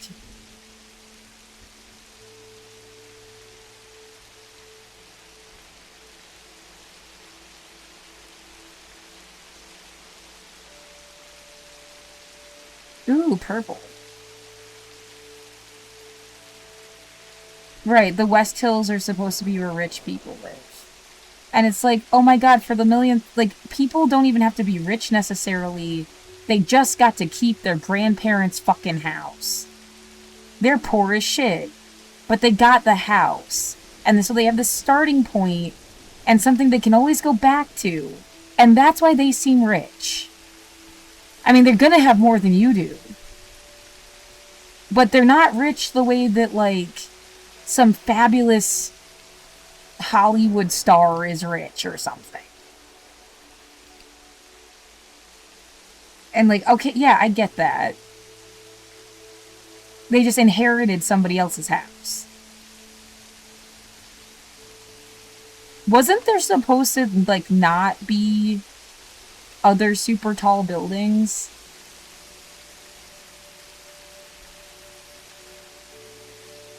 Yeah, I don't know what happened. That was another... For you to notice that they gerrymandered the fucking area. Because they made some... like... ordinance that the houses weren't... or apartment buildings weren't supposed to be taller than a certain amount. And then they built, like, a whole bunch of shit that...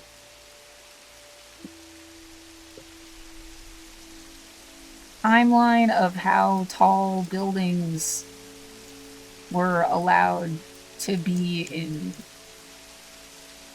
Portland, Oregon.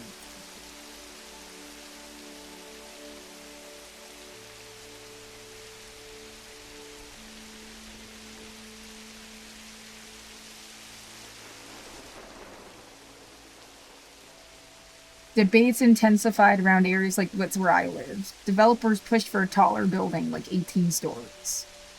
Preservationists wanted 125 feet. Height limits vary widely across the city.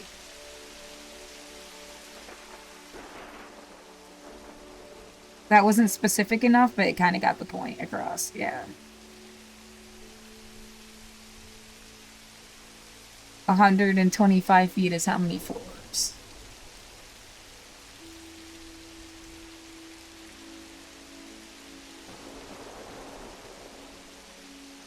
Ten to 12 stories tall. This one is 3?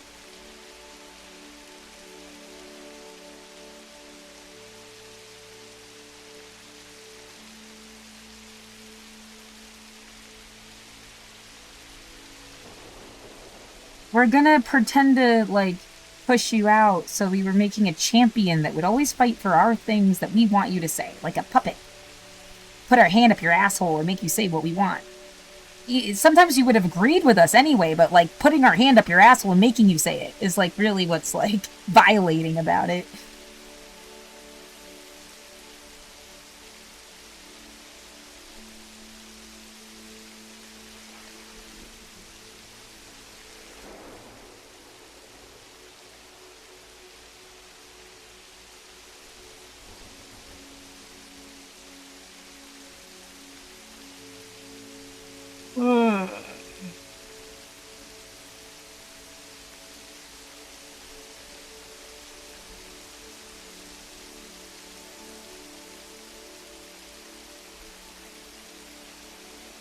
I think all of this looped in rather nicely to the idea. Like, again, where's your home?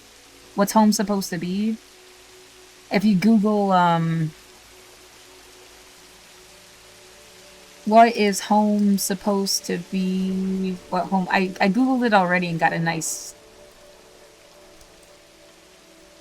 Who is to say... I'm not gonna... I have to word it the same way for it to come up. How do I prove I have...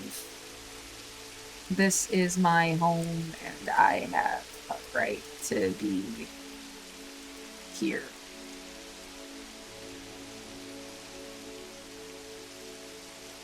And they're gonna say, you need a piece of paper.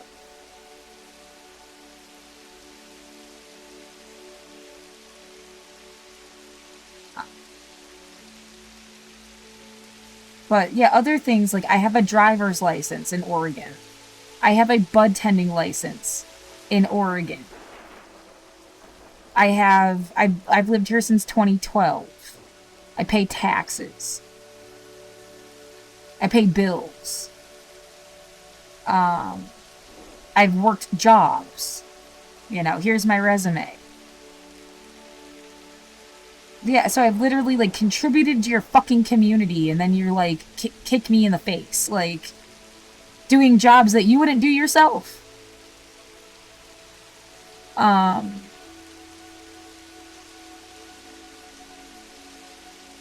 from, like, a capitalist point of view. Like, somebody... Well, we don't think you live here because we, like, own everything. Who the fuck are you? Like...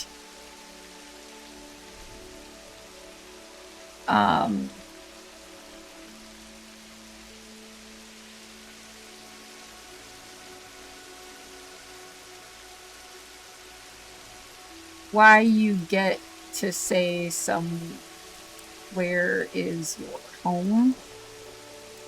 There was like a nice, like, you know, you feel safe. Yeah, you're safe and secure. Your personal connections.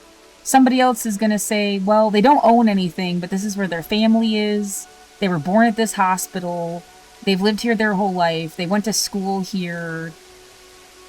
Yeah, they're a character that plays around at Saturday's market on the weekends. Like, they contribute to the image of Portland or something. Like, and then have, like, a different argument for why it's your home.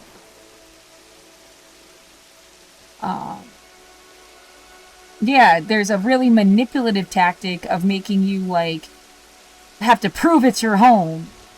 And essentially just means, like, do something that makes the city money. That's what they really wanted.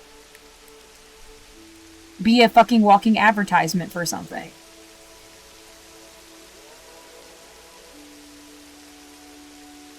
And yeah, live your whole life that way. Like, you're a walking advertisement. Or they're gonna say it's not your home. Yeah, that's like even the same feeling you get from like MHS. I do not have perfect stories where I just owe you my life and that's it. Like, it's complicated.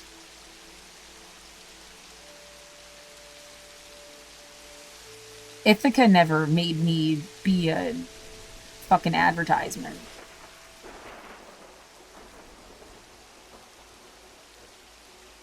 I never got that feeling.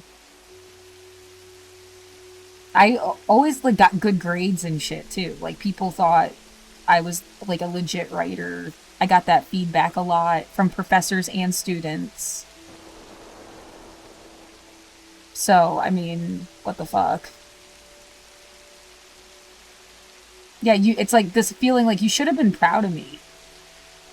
My family should have been proud of me. My schools, plural, should have been proud of me. The city I live in should have been proud of me. Fucking monster.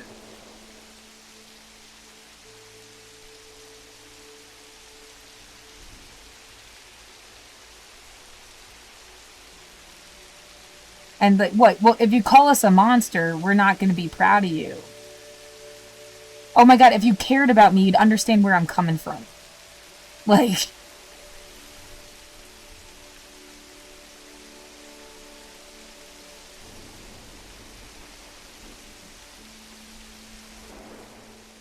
Oh, right. And then someone was just like, I just thought you were like an American. And then that meant something that like, yeah, overshadowed all this other shit you're talking about. And like, they think of like Donald Trump or something. And I just had to live in response to Donald Trump for that. And then, okay, yeah, there's this statue of Matilda, and it's like an English thing, and it's in another country, but like...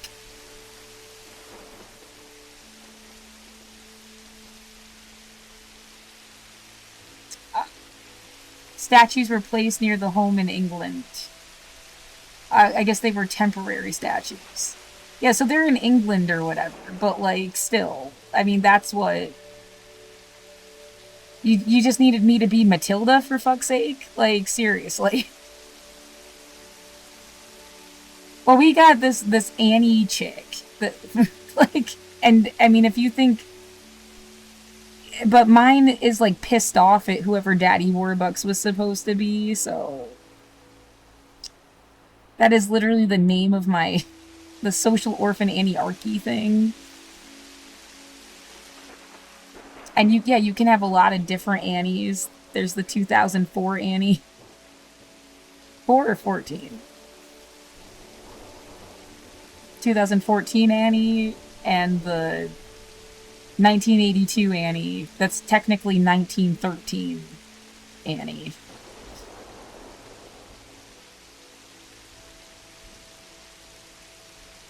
You know. I'm like a third Annie.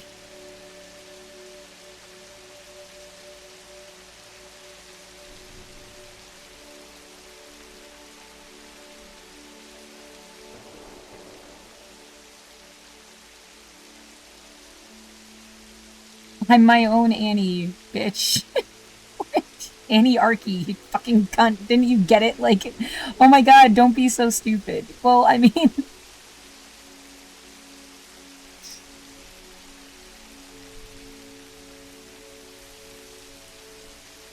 Yeah, drive it home right off a cliff. Whatever. Like... People didn't give a fuck anyway, but they want to stalk me all day long. Just to tell me to, like, go fuck myself. Just...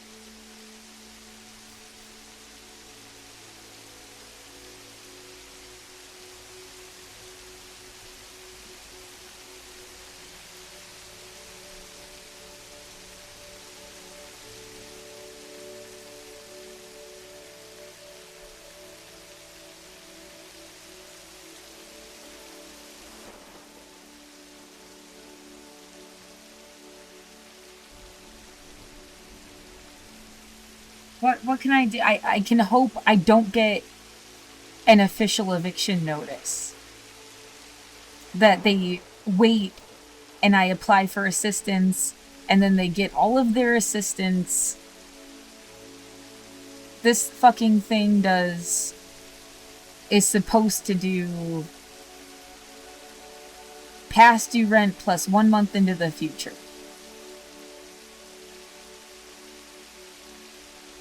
If you can ever get signed in.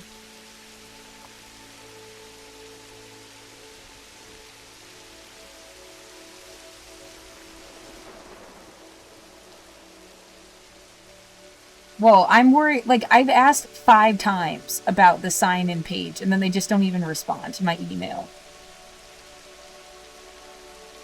And so either, like, that's just what it does when the application is closed. It'll say, it'll give you an error. You have to use a work or school account. Or there's a glitch, and they, like, are ignoring me, and when it comes to be the first of the month again, I won't be able to get it, because there's a fucking glitch, bitch. Like... Yeah, it scares me. I don't... But there's that. There's getting disability assistance and SSI potentially. But, like...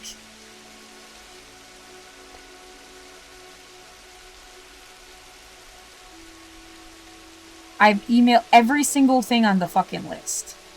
I don't get an email back. Things at least say sometimes that they just don't have funding. Try again later. Like, we just wanted you to be so scared that maybe it would put a fire under your ass to make you do something that'll give you money, that'll give us money. You have to make money to give us money. That's how we make money. We sit around and we abuse people until they give us money.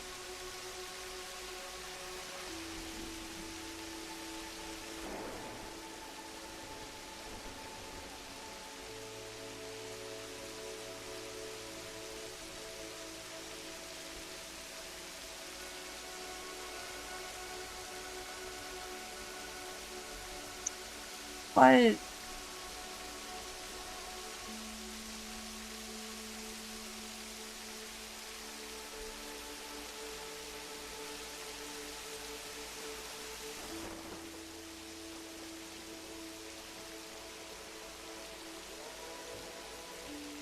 Why would everyone just work for a universal basic income so you didn't have to abuse them anymore?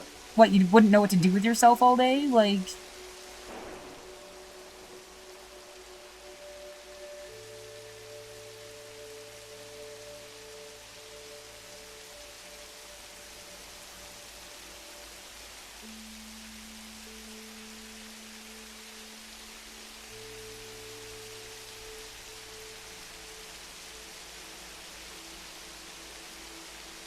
So many things submitted.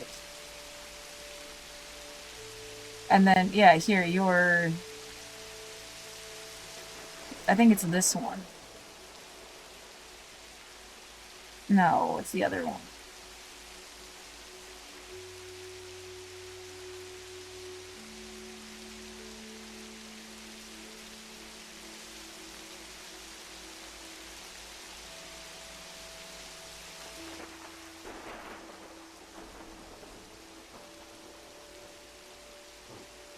It makes me... Was there something before July of 2008 that I didn't know about?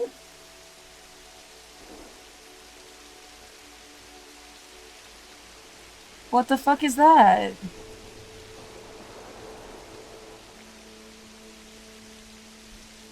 Or that's just what it says for everybody. Well, why would it say... Because I turned 8... If it's, like, based on when you turned 18... I turned 18... December 2007, right? Turned 18. And then I was 18 through 2008.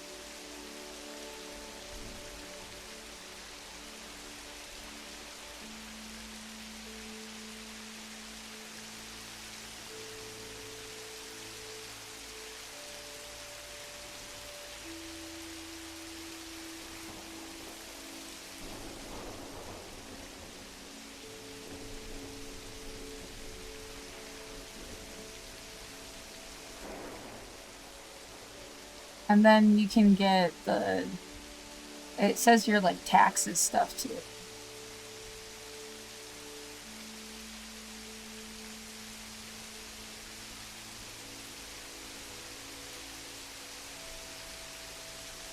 I just finished these.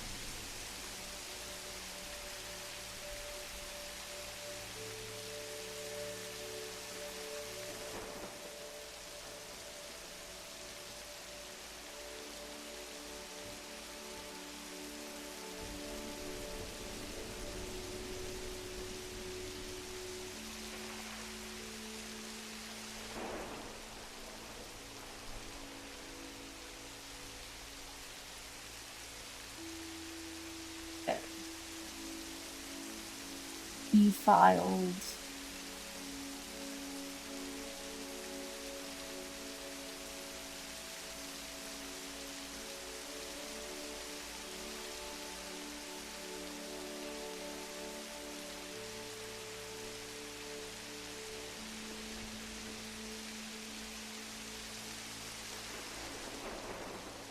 And then you print. Make it a little smaller. Oh, god damn it. That's like too small. This is stupid.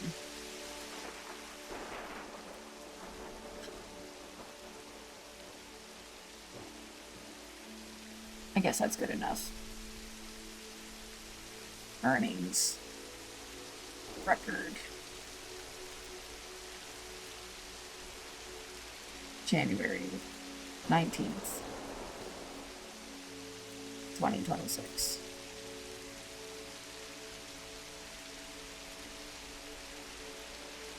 Yeah, the most money I ever made was 2014. I didn't even crack $20,000.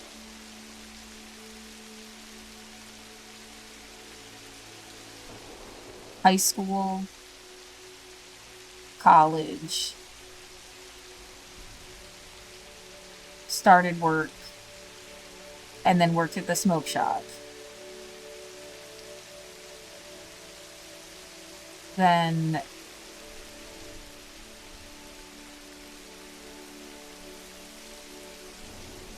finished the smoke shop, got a bunch of odd jobs, was working for that OPID thing as a cleaner. Here, this is easier, I should, my resume thing. Words. Yeah. I'm hungry as fuck. Yeah, I need to eat something.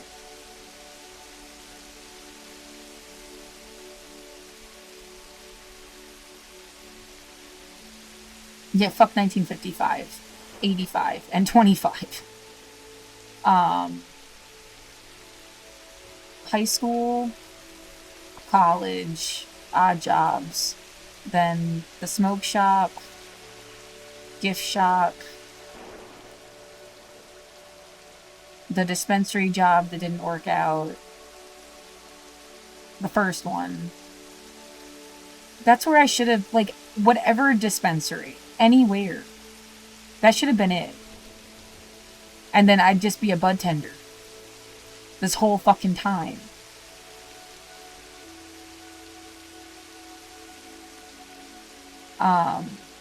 Cleaning. Then unemployment. And then that chocolate place was so temporary. It was like 2 weeks. And then they tried to pay me under the table and I had to quit. So it's just like the holidays. And then this runs into 2017 Nordstrom. And then 2017... So 2017 was Nordstrom cleaning, working as a cashier at the liquor store, and then cleaning at Child Roots. So I had 3 different fucking jobs in 2017. Then that job ended at the beginning of 2018 on unemployment again. And by the end of 2018, I was at a different dispensary that also didn't fucking work out. But at least I got to be a bud tender. That's the one where I should have been able to stay. And then that would have been it. That should have been it. Then 2019, it was the desk monitor and cleaning. And that ran into the start of 2020. And then I stopped being able to get an income. I've been living off assistance programs. Didn't make enough to have a tax burden.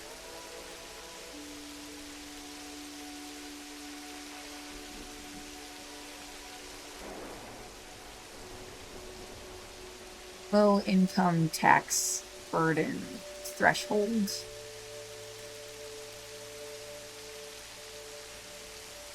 It's probably different now too. Like everything went up. You want, yeah, now it's 11,925. No, sorry, 15,750. If it's below 15,750, you're not even required to file taxes. But you didn't make shit.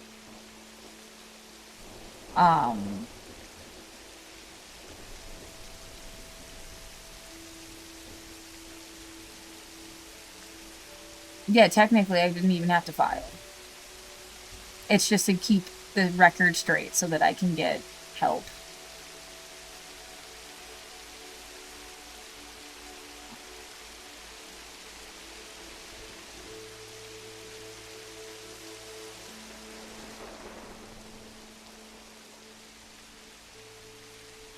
And that's it. That's my whole fucking life. Cleaning, desk monitor. That's where I had to clean up puke. And they made me do trash night that they didn't make other people. Bud tender was awesome. I liked cleaning alone at night. Like the jobs I had where I got to clean alone at night, I way prefer that over like Nordstrom was a fucking nightmare. It was during the day. It was in the middle of lots of people. It was super fucking busy. People were fucking gross and mean. Like, at least I don't have to deal with the people I'm cleaning up after when I'm alone at night. That you just need people to leave you the fuck alone when you're alone at night.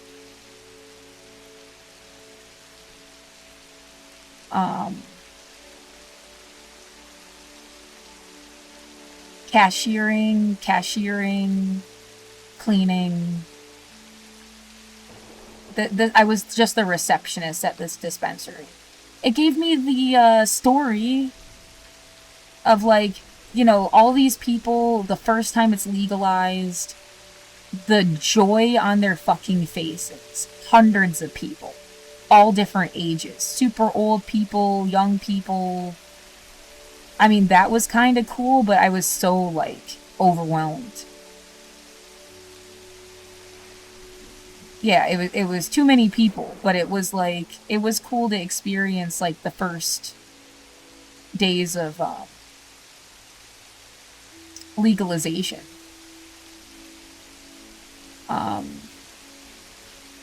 Cashiering. And we sold, like, kratom and stuff here. So it was a little more than just cashiering. There was, like, that element of, like, I'm helping people.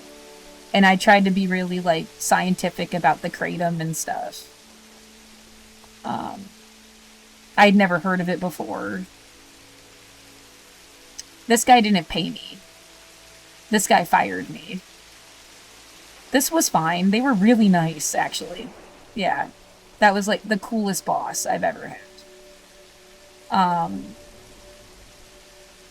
This was really fucking hard. Cleaning at... Yeah, again, I would... If I had to pick between the hotel and Nordstrom, I'd pick the hotel. Because at least there was, like... Yeah, everybody was pissed when they had some kid leave, like... They made, like, a fucking gingerbread house, and they tucked everything into the couch cushions.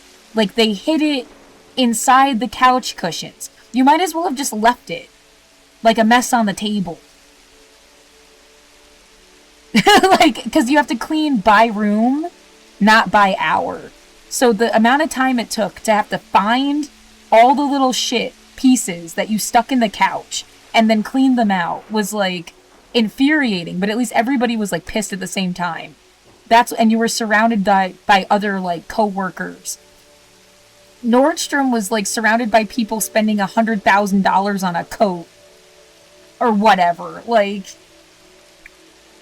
totally fucking different and sucked. Yeah. I'd still pick the hotel, even though it was, like, way harder. Like, sweat dripping down my face. Feeling like I was a burden to my teammates because it's practically like a sport. You have to go so fast. Like, driving was cool. Yeah, I wouldn't be able to get a driving job as a medical patient, though. Like, I should be working in a dispensary if I could go outside and not be scared of COVID and stuff. You take the terrorists away, and there's still the COVID problem. Like, delivering calzones. This had some funny stories, yeah. Going to a house, and the guy, they answered the door and invited me inside, which was weird and different. And they were having some kind of party. There were people on couches being, like, sexy with each other and stuff. But it was chill. It wasn't, like, weird or anything. And then the guy couldn't calculate. He was, like, too drunk. And he said, I'm a calculus major. I should be able to do this. And he couldn't calculate the tip and shit. And I was just like, I don't know, seeing other people having fun was kind of fun. Like, I didn't go to parties in college and stuff. And they were like Cornell students, yeah. So yeah, there was that. That's probably the funniest story.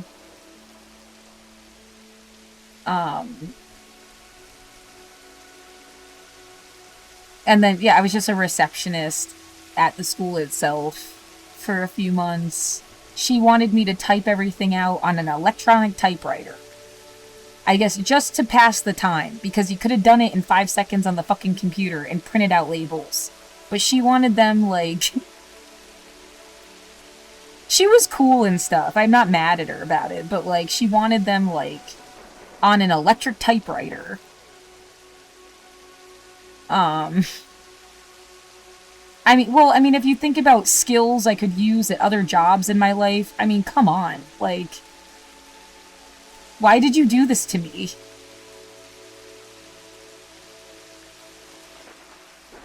And then archive assistant before that at the... I should know more history than most people do. I worked in the fucking archives. And then this was like a weird, like, it was like elevated chore checker. Yeah, no wonder there was a sense of resentment. Like, I hope people don't just remember me for checking chores. Ugh. Right, it's like cop training in a way, and I hate it. I hate it. Like...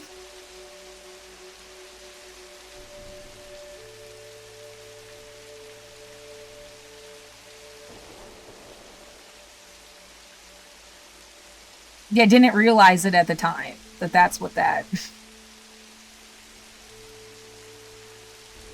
Ugh.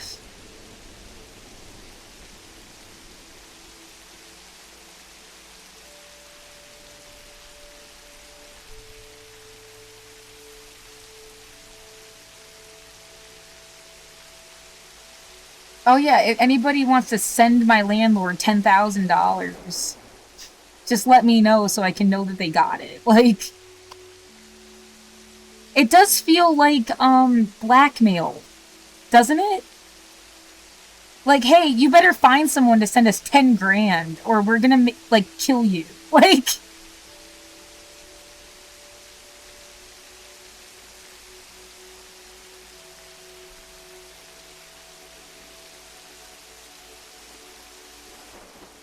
Happy Martin Luther King Day.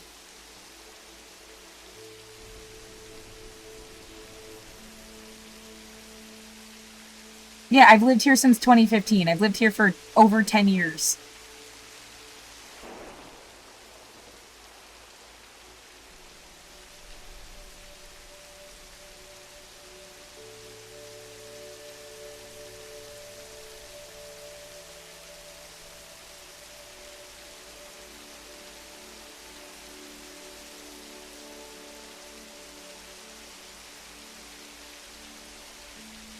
Fucking monsters. Yeah, really. What do you want so bad, bitch? Something that, like, moldy shit that I didn't have the fucking energy to wash? Like, what do you want? My dirty underwear? Like, what the fuck is wrong with you?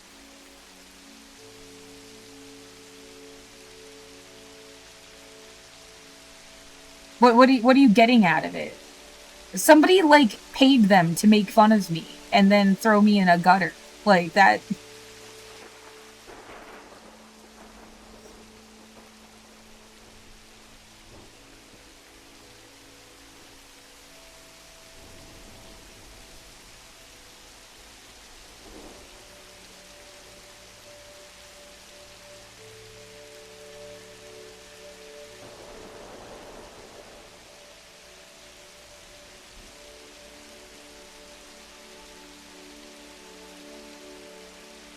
I realize people think Asmongold is working class.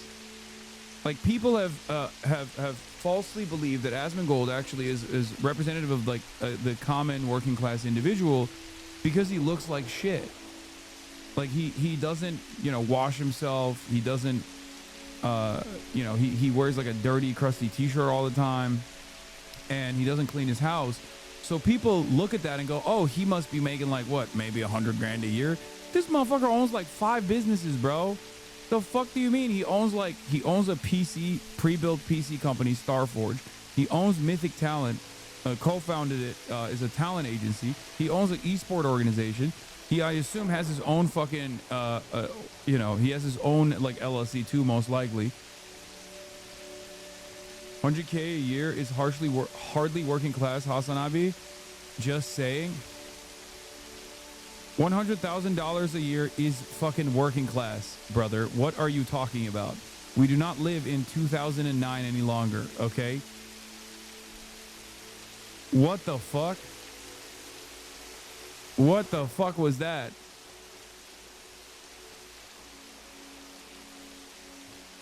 Especially if you live in a city.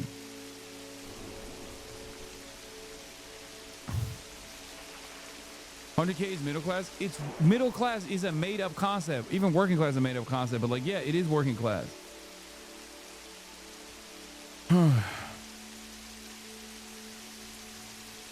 If working class is just people that In work, LA, you're fucking broke. it's just like a That's not besides the good point.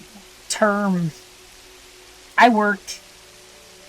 Especially you're the fuck. I'm remembering that there are chatters in here who are like in their 20s too. That's probably another part of the problem here. Chatters are thinking Just about explain like where this. they're living in the United States of America. If you're living in like Alabama or something, but then also on top of that, you're thinking of like how much money you make at your age. If you're making, if you're 30 plus years old and you're making $100,000 a year, that's like, You're definitely like a plumber.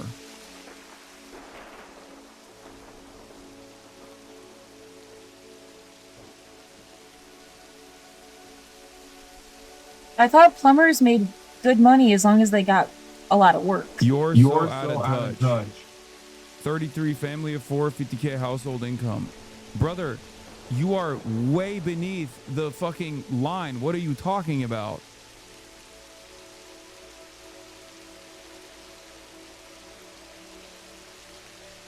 This is the norm.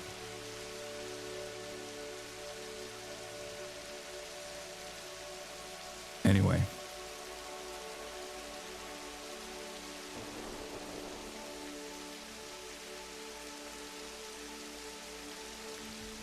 Bro, there is no better representation of like how fucking malleable a term the middle class is and how effective of a propaganda middle class is. When someone with a family of 4 that's making $50,000 is like, I'm middle class, dude, what the fuck are you talking about? No, brother, you are living in poverty, okay? Not abject poverty, but that's like, there's levels to this shit.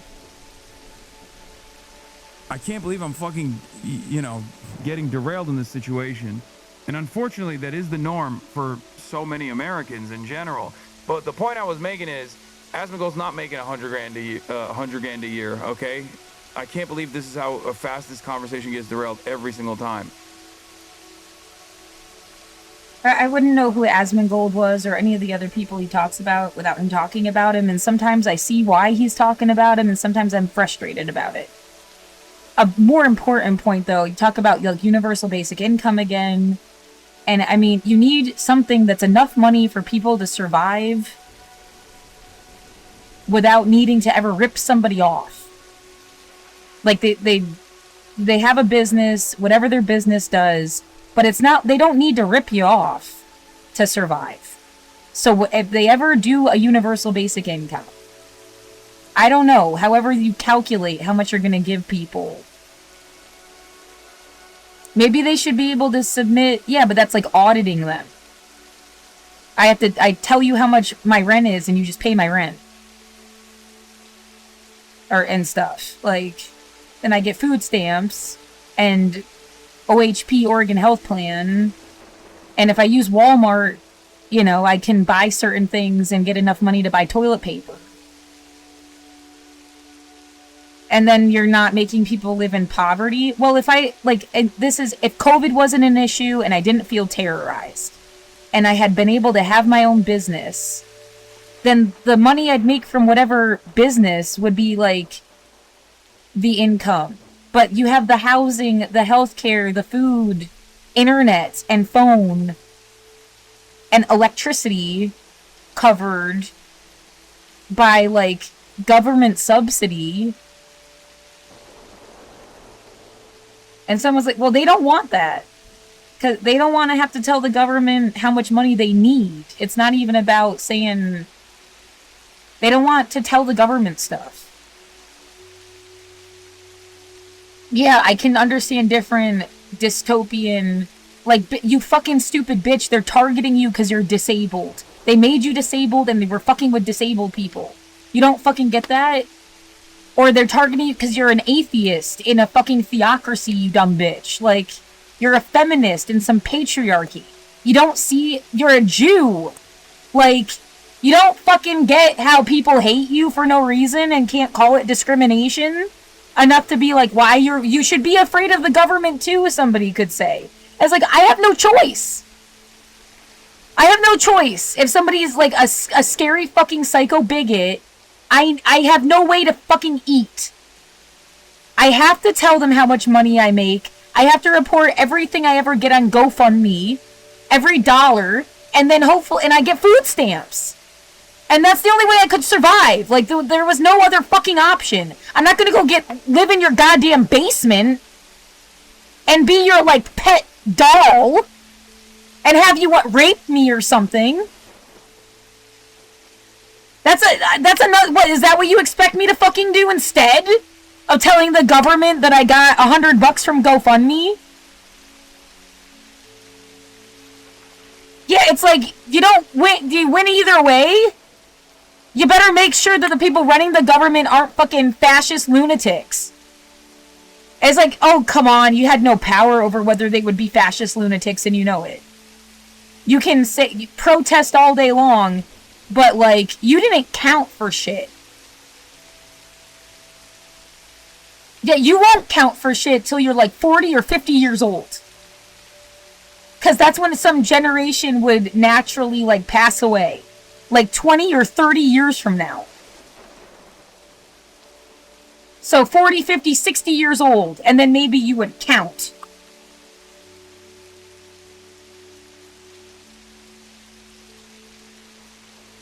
Well, I mean, explaining it, does that wake anybody up? Does it matter different? Because I never heard anybody say it before. Like...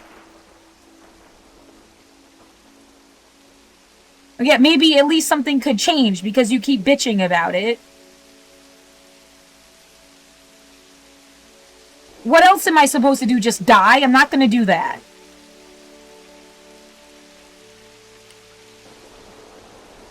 In most cities, okay? That person is not going to be able to own a home in most cities. That person is still very much firmly a part of the working class.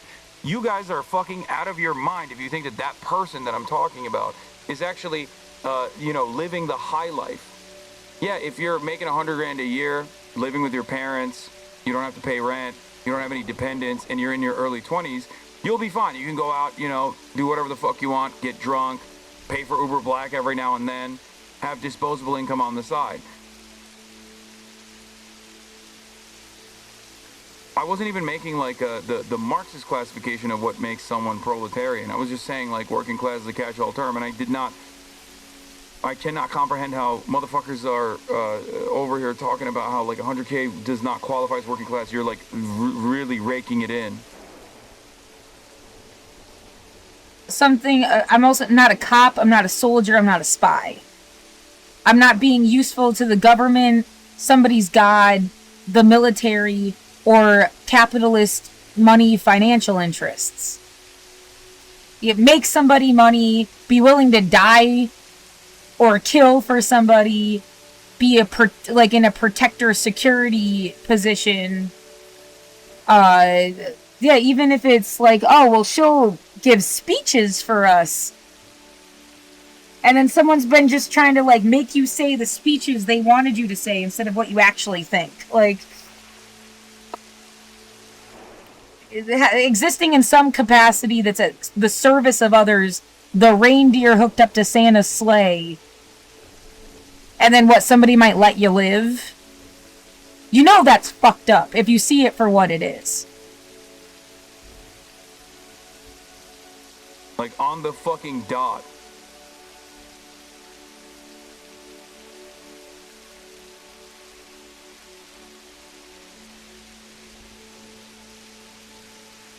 Yeah, self-IDing as middle class means nothing, though. Steady 54% of Americans identify as middle class.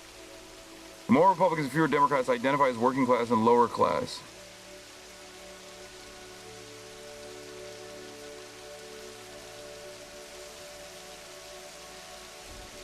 Upper middle to middle class.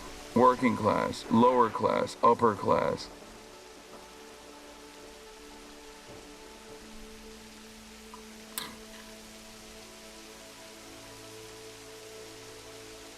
Yeah, the thing about you're a Jew, I'm a lot of things. But it's like the Jewish part is what anybody, it was invisible, and then it's like that's the part someone's gonna hang on. They don't walk around saying I'm Irish, or even like Italian. You know, it's like people are identified by being, yeah, Jewish or non-white. And then there's various categories of non-white. And yeah, Jewish people can also not be white.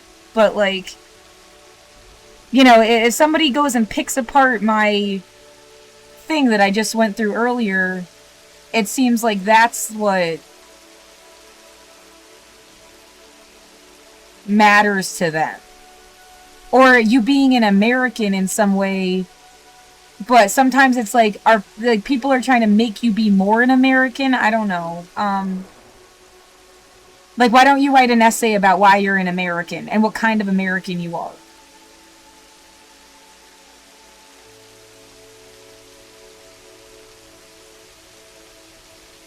And again, I'm a fucking humanist. It just is like, this conversation has a lot of layers to it. You can't just put it in one sentence or something. Right, it's, I guess a way to put it is like that survey. This thing. Like, literally what matters... Oh, cool, I just have to press the bottom button. Whether you're American Indian, Alaska Native, Asian, Black and African American, Hispanic and Latino, X or Latin, Native Hawaiian, Pacific Islander, Jewish, Middle Eastern, Northern African, or you're just white. Like,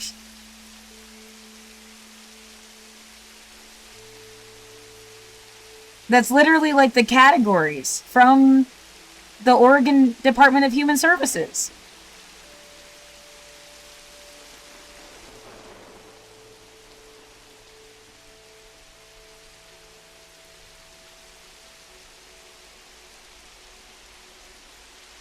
I'm not dumb. The world does not organize itself in a way that, like,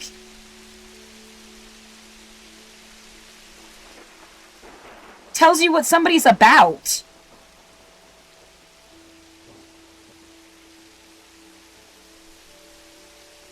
And that's what they're about.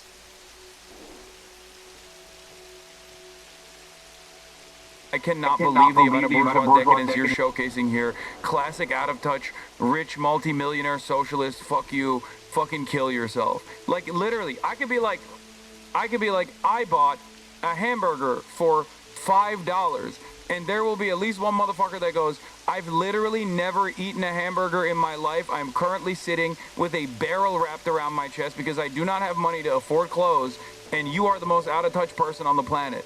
And half the time, the motherfuckers that are typing that from the basement of their Connecticut McMansion of their fucking financial advisor parents' home, okay? That's what's so crazy about it. Coping hard for real? Yeah, see? There it is. Anyway. In spite of all that, I'm proud of you guys. You guys fundraised. Oh, not you, the chatter. Yeah, how dare you compare the working class to $100,000 a year, which is famously the salary of the ruling class.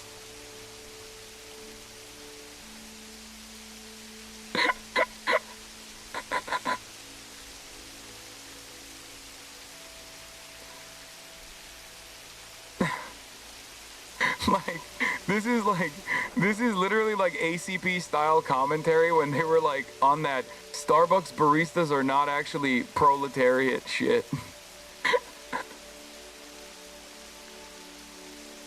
Like, people that I think engage in gay professions are actually not real proletarian.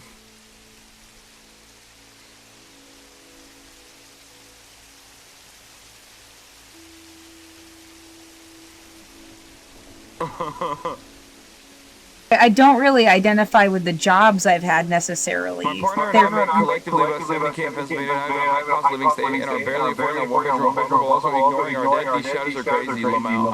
I know. I'm a sci-fi like I'm over here behaving like Lucille Bluth. Is that her name? Did I say it right? Like, being like, how much would a banana cost? Because I said $100,000 is a working class job.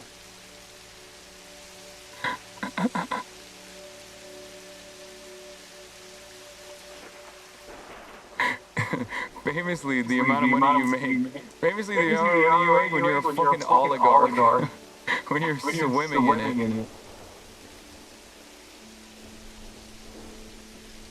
Anyway, what I was gonna say is, good job, guys. We raised 30 grand, more than 30 grand for Cat in this short period of time, so.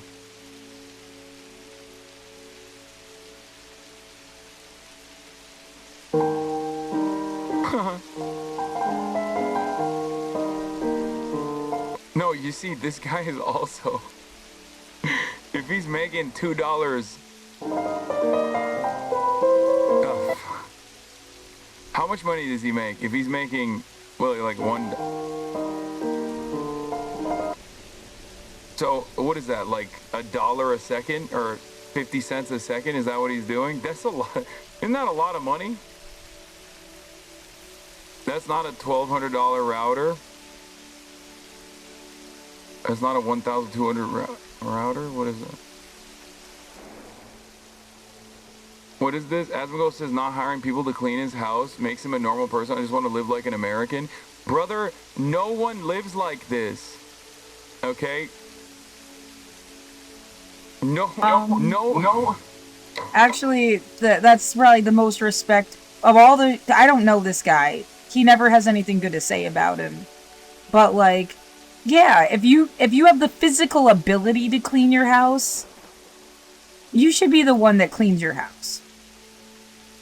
If you're in a wheelchair, your body is broken, you can't function. I understand why you might need to like get help. But like, if you can do stuff, you should be the like.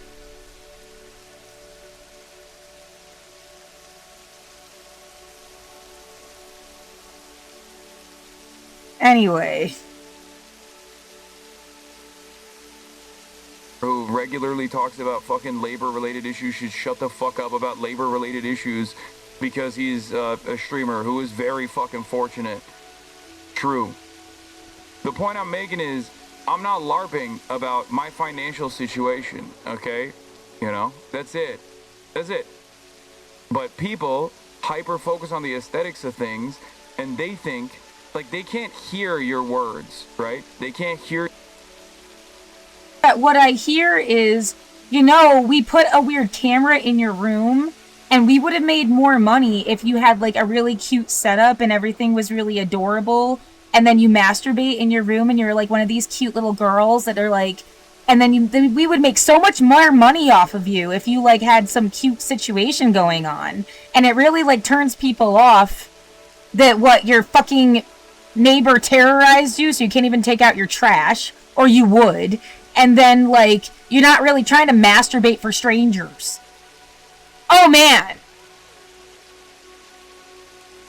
Fuck your sleigh, Santa? Perverted fucking freak. Why don't you masturbate on OnlyFans, Santa? Oh, no one wants to watch you. How about you go scrub toilets then? Because that's what I would have done.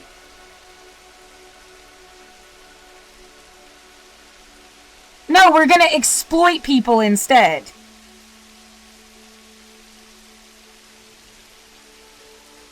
Fuck you, Santa. Piece of shit.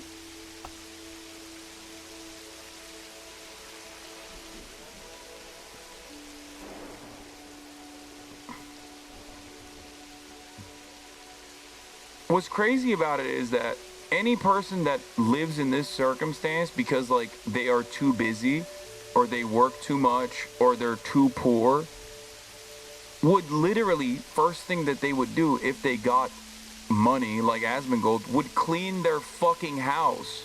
That's the first thing that they would do. Like, first they would get a therapist most likely because this is the living conditions of like a deeply depressed person under normal circumstances. They would get on depression medication and then they would most likely either pay for deep cleaning because I feel like you need to pay someone for this. Like this is a professional job. This is not the average person could. It's not the average person. I can clean my own. I need to be left the fuck alone. I need to feel safe to take my garbage out. That I need to be able to pay for cleaning supplies. I need the muscle structure that holds my body up to regain strength. And I need, not feeling like you might just get thrown out on the street anyway would help.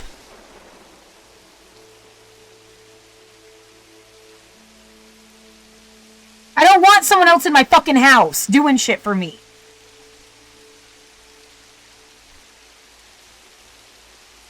Petty bourgeois socialist, you are one, not a moral designation, just a fact. No, dude, I'm actually not even a petty bourgeois. I'm a bourgeois socialist. Okay?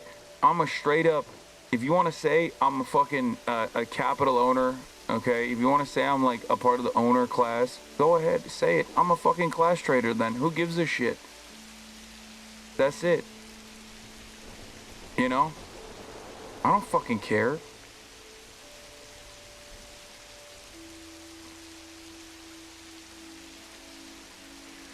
Oh, I appreciate your news coverage. However, you should read more Marxist-Leninism and speak to on-the-ground organizers. Speaking of theory first, you have some decent positions on issues, but you frequently espouse revisionism, social imperialism, and reformism.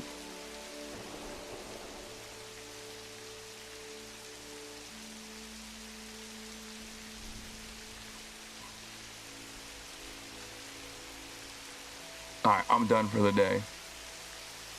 Followed, created first day, sending ChatGPT paragraphs, worth all of our time for sure. It's so fucking crazy.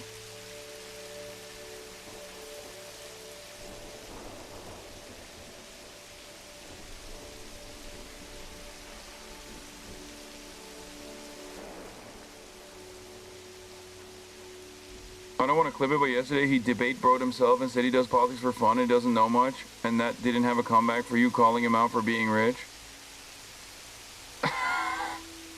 Yeah, I know. Because he is fucking rich. If the level of wealth that you've acquired is putting you in a class where you are like objectively out of touch with the interests of the regular person, okay? Which I don't even make that argument, for the record. I only make that argument for someone who is out of touch, okay? That argument only works if you are objectively out of touch. If you're like a Fox News commentary person, right? And you are consistently doing right-wing reactionary commentary. You are fucking out of touch.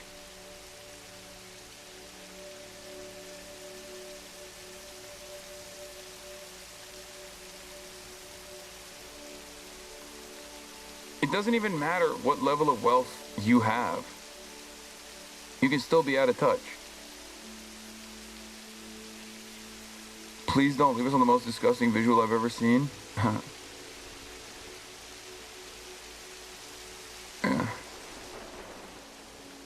Some Turkish misinformation for you? What do you mean? It means I like powers. What the fuck? What does Amunakoi mean? It means I like powers. That's crazy. It doesn't mean that. It means fuck your pussy, just so you know. Alright, that'll be all for today. Love you guys. I will see you tomorrow. Lots of fun stuff lined up. Lots of crazy adventures lined up. From the most out of touch, multi-billionaire capital owning, socialist, fake socialist grifter you've ever done seen. You already know. Alright. Peace, everybody. Love you all. And bye-bye.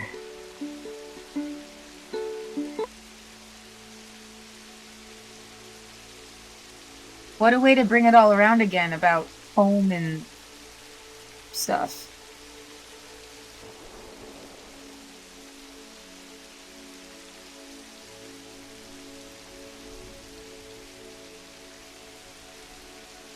No, I'm supposed to look like my mom cleans my house for me. Yeah, right.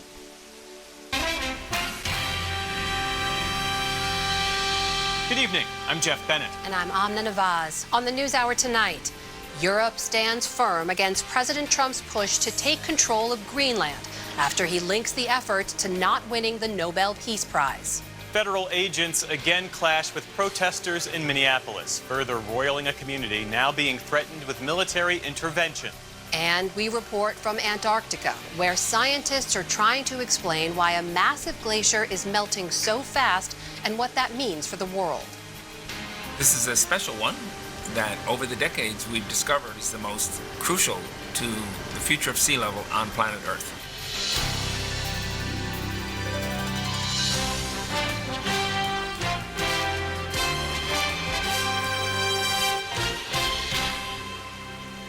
Major funding for the PBS NewsHour has been provided by... On an American Cruise Line's journey, travelers can experience the coastal heritage of the Southeast U.S. and the Gulf Coast. Aboard our fleet of small cruise ships, travelers can explore the historic towns, like Charleston and Key West, while experiencing the local customs and cuisine that define the Southeast Coast. Thank you. Welcome to the NewsHour. President Trump turned up the temperature on Greenland and threatened new tariffs on NATO allies if they don't let the U.S. acquire Greenland. European leaders met this weekend to coordinate a response, potentially including tariffs on U.S. imports, as they work to resolve the crisis sparked by President Trump. Tonight, Danish and allied European forces are reinforcing their presence in Greenland, sending additional troops as pressure mounts over the future of the Danish territory. European leaders say they stand firmly with Greenland. As first reported by PBS News, the president intensified his threats against Greenland, suggesting that because he did not win the Nobel Peace Prize, he would not feel bound to pursue only peaceful means to acquire the territory. In a letter to Norway's Prime Minister, Mr. Trump wrote, "Considering your country decided not to give me the Nobel Peace Prize, I no longer feel an obligation to think purely of peace, although it will always be predominant, but can now think about what is good and proper for the United States of America. The world is not secure unless we have complete and total control of Greenland." It's an honor to represent the U.S. Treasury Secretary Scott Bessent today sought to de-emphasize any connection between the prize and Mr. Trump's ambitions. I think it's complete canard that the president would be doing this because of the Nobel Prize. The president is looking at Greenland as a strategic asset for the United States. While military action remains uncertain, economic retaliation appears increasingly likely. This weekend, Mr. Trump said he would impose a 10% tariff on 8 European nations over their opposition to U.S. control of Greenland. Today, British Prime Minister Keir Starmer countered that he believes there is room for dialogue. I think that this can be resolved and should be resolved. If that dialogue doesn't... This is absurd. This is some sick joke so that we don't know what's actually going on with something else, isn't it?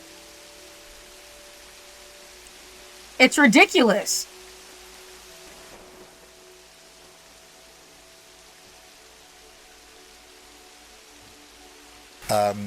Through calm discussion, but with the application of the principles and values that I've set out in terms of who decides the future of Greenland, and making clear that the use of tariffs in this way is completely wrong. As other European leaders condemn Mr. Trump's rhetoric. It is really, really important that all of us who believe in international law speak out to show President Trump that you can't go further down this road. So forget it. We live in 2026. You can trade between people, but you can't trade with people, and that rule stands. Forget that road. There are no Russian and Chinese ships all over the place, and Denmark, together with Greenland, has kept Chinese investments out of Greenland. Denmark and the people of Greenland can count on our solidarity.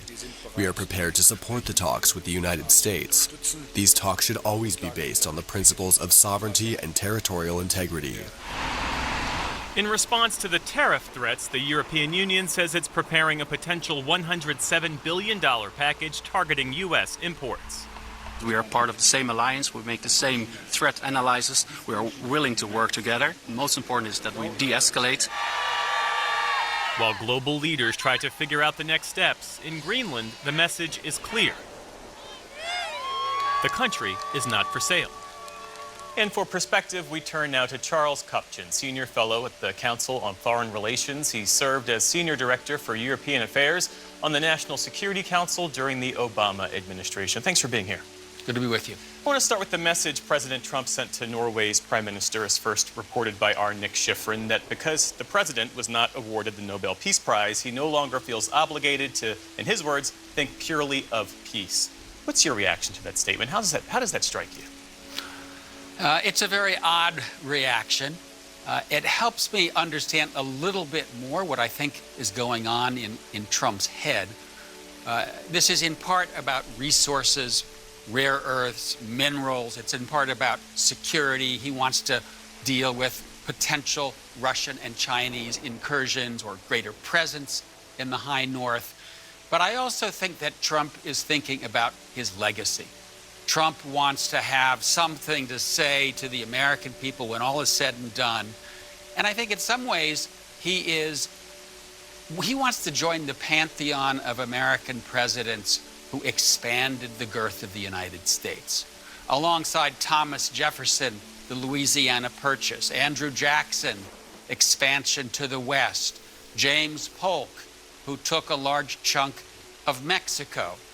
He, in his inaugural address, talked about manifest destiny. He mentioned McKinley. He mentioned Teddy Roosevelt, the Spanish-American War. I think part of what's going on here is that Trump wants his legacy to be, I added a big chunk of territory to the United States. And that, in some ways, is the words, the perspectives of a real estate developer. And the president has talked about, he's floated this idea of the U.S. acquiring Greenland before, but this past week, he has escalated the pressure by threatening tariffs on European allies. How do you assess this latest turn in particular? It is a bit of a shock, to be quite honest, in the sense that I thought that this talk of the annexation of Greenland, and he also has mentioned the annexation of Canada, was more bluster than reality. But over the weekend, Trump actually said, okay, on February 1, I'm going to hit Europe with 10% tariffs, and then I'm going to add 25% more come June. And it's like, oh my God, he's serious. And so what we're actually looking at here, if this plays out, as Trump has said it will play out, is the potential coercive annexation of the territory of a NATO ally by the United States. That in some ways is the stuff of science fiction. It borders on the unthinkable. But here you and I are talking about it on the NewsHour. And that, I think, puts in relief just what a breakpoint an American attack on Greenland would be. Let's talk about the European perspective here, because the EU's top diplomat said in a tweet, in part, tariff threats are not the way to go about this. Sovereignty is not for trade. We have no interest to pick a fight, but we will hold our ground. Europe has a slate of tools to protect its interests. You're in regular contact with current and former European leaders. How are they interpreting this moment? I think this is a bit of a turning point, and I support what the Europeans have been doing up until now, which is effectively trying to keep Trump on side. coming over here with President Zelensky of Ukraine, being nice to Mr. Trump, looking at his peace plan for Ukraine and saying, it's a good start, but let's work on it. They haven't stood up to him. And they haven't done so because the downside risk of a bust-up with the United States is huge, precisely because they are at a moment when they are threatened by Russia. But I do think that this prospect of an American attack against a NATO country crosses a red line. Europe has to stand up. And I do think that this week, in a summit that's occurring on Thursday, they will prepare serious response to American tariffs. They're talking about tariffs on imports. They're talking about potential blockage of U.S. services.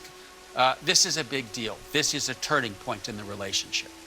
And the administration argues, as you mentioned, that Greenland is vulnerable to growing Chinese and Russian influence, in part because of its location, where it is on the map. You see it there.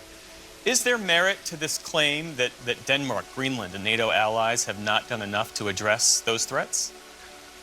Well, what Trump says he wants to get out of the relationship with Greenland is sensible, right? He's worried about the naval situation, and the Chinese and the Russians are stepping up their activity in the high north. He's concerned about missile defense, and we have a base there. And the radar at that base monitors launches from Russia. It monitors low Earth orbit satellites. It's important.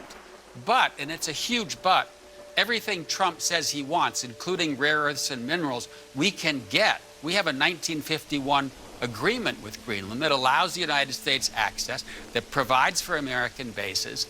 And so we don't need to own it to get those benefits. And that's why, in the end of the day, you have to ask what's going on here. And Trump himself said, this is psychologically important to me. I want to own it. In the 30 seconds that remain, what does this whole thing mean for NATO unity, especially at a time when, as you mentioned, Europe is focused on the Russia threat and the war in Ukraine? I think it's in some ways a gift to the Russians. It's a gift to the Chinese. Not so much because it shows that, yes, maybe great powers should all have their own spheres of influence, but it is deeply, deeply divisive. It's divisive inside the United States, where almost 90% of Americans oppose an attack against Greenland, and it's uniquely divisive across the Atlantic. And our European allies have been our best friends in the world, our best partners since World War II. Trump is putting those partnerships at stake. Charles Kupchan, always a pleasure to speak with you. Thank you for being here. My pleasure.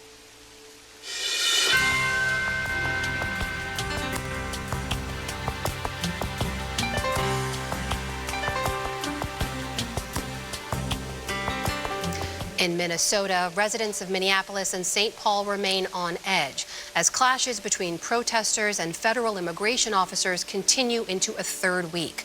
It comes as the Department of Justice announced its plan to pursue charges against protesters in Minneapolis, while confirming it does not plan to investigate the circumstances surrounding the fatal shooting of Renee Good by an ICE agent. Special correspondent Fred DeSam-Lazaro has the latest. Another weekend and another intense wave of immigration enforcement in the Twin Cities as more than 2,000 federal officers continue to crack down characterized by aggressive force and unyielding protests. It comes as weary residents brace for the potential deployment of active duty troops after President Trump threatened late last week to invoke the Insurrection Act, something Mayor Jacob Fry said Sunday would be, quote, shocking. You got to understand how wild this is right now. In Minneapolis, crime is dramatically down. We don't need more federal agents to keep people safe. We are safe. Fry himself, along with Minnesota Governor Tim Walz, are now reportedly under investigation by the Department of Justice for allegedly impeding federal law enforcement officers. Yesterday, the Justice Department announced a separate investigation into protesters who disrupted a church service where they believed a local pastor was also an ICE official from the St. Paul office. That same day, Deputy Attorney General Todd Blanche again confirmed there would be no investigation into the altercation that has most roiled this city, the fatal shooting of Renee Good, killed by an ICE agent in her car on January 7th. We investigate when it's appropriate to investigate, and that is not the case here. It wasn't the case when it happened, and it's not the case today. The Department of Homeland Security said its agents are facing, quote, rampant violence and have made 3,000 arrests in the last 6 weeks. The NewsHour could not independently verify that number.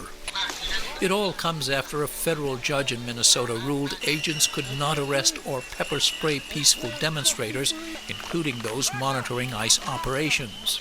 Kristi Noem, DHS secretary, said on CBS's Face the Nation yesterday that the judge's ruling, quote, didn't change anything. That federal order was a little ridiculous because that federal judge came down and told us we couldn't do what we already aren't doing.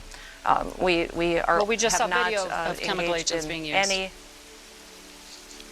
We only use those chemical agents when there's violence happening and perpetuating, and you need to be able to establish law and order to keep people safe. Nonetheless, the Justice Department said today it would appeal the court ruling.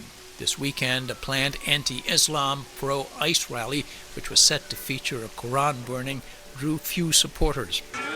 But its organizer, far-right activist Jake Lang, had to be escorted from the scene, ironically by counter-protesters themselves, after he was swarmed and pelted with water balloons. Lang could be seen bleeding from his head and later claimed he had been stabbed, but Minneapolis police said no report had been filed. Even for Minnesota, weather here in recent days has been unusually cold. About the only indication that temperatures are turning down here. For the PBS NewsHour, I'm Fred DeSan-Lazaro in Minneapolis. Also today, a number of world leaders are weighing whether to join President Trump's new so-called Board of Peace. That includes Russian President Vladimir Putin, with the Kremlin saying it's, quote, studying the details of the offer. The European Commission says that President Ursula von der Leyen was invited, but no word on whether she's accepted. And there are reports that Israeli Prime Minister Benjamin Netanyahu was among those invited. That is significant because President Trump says the board will be tasked with overseeing the next phase of the Gaza peace plan.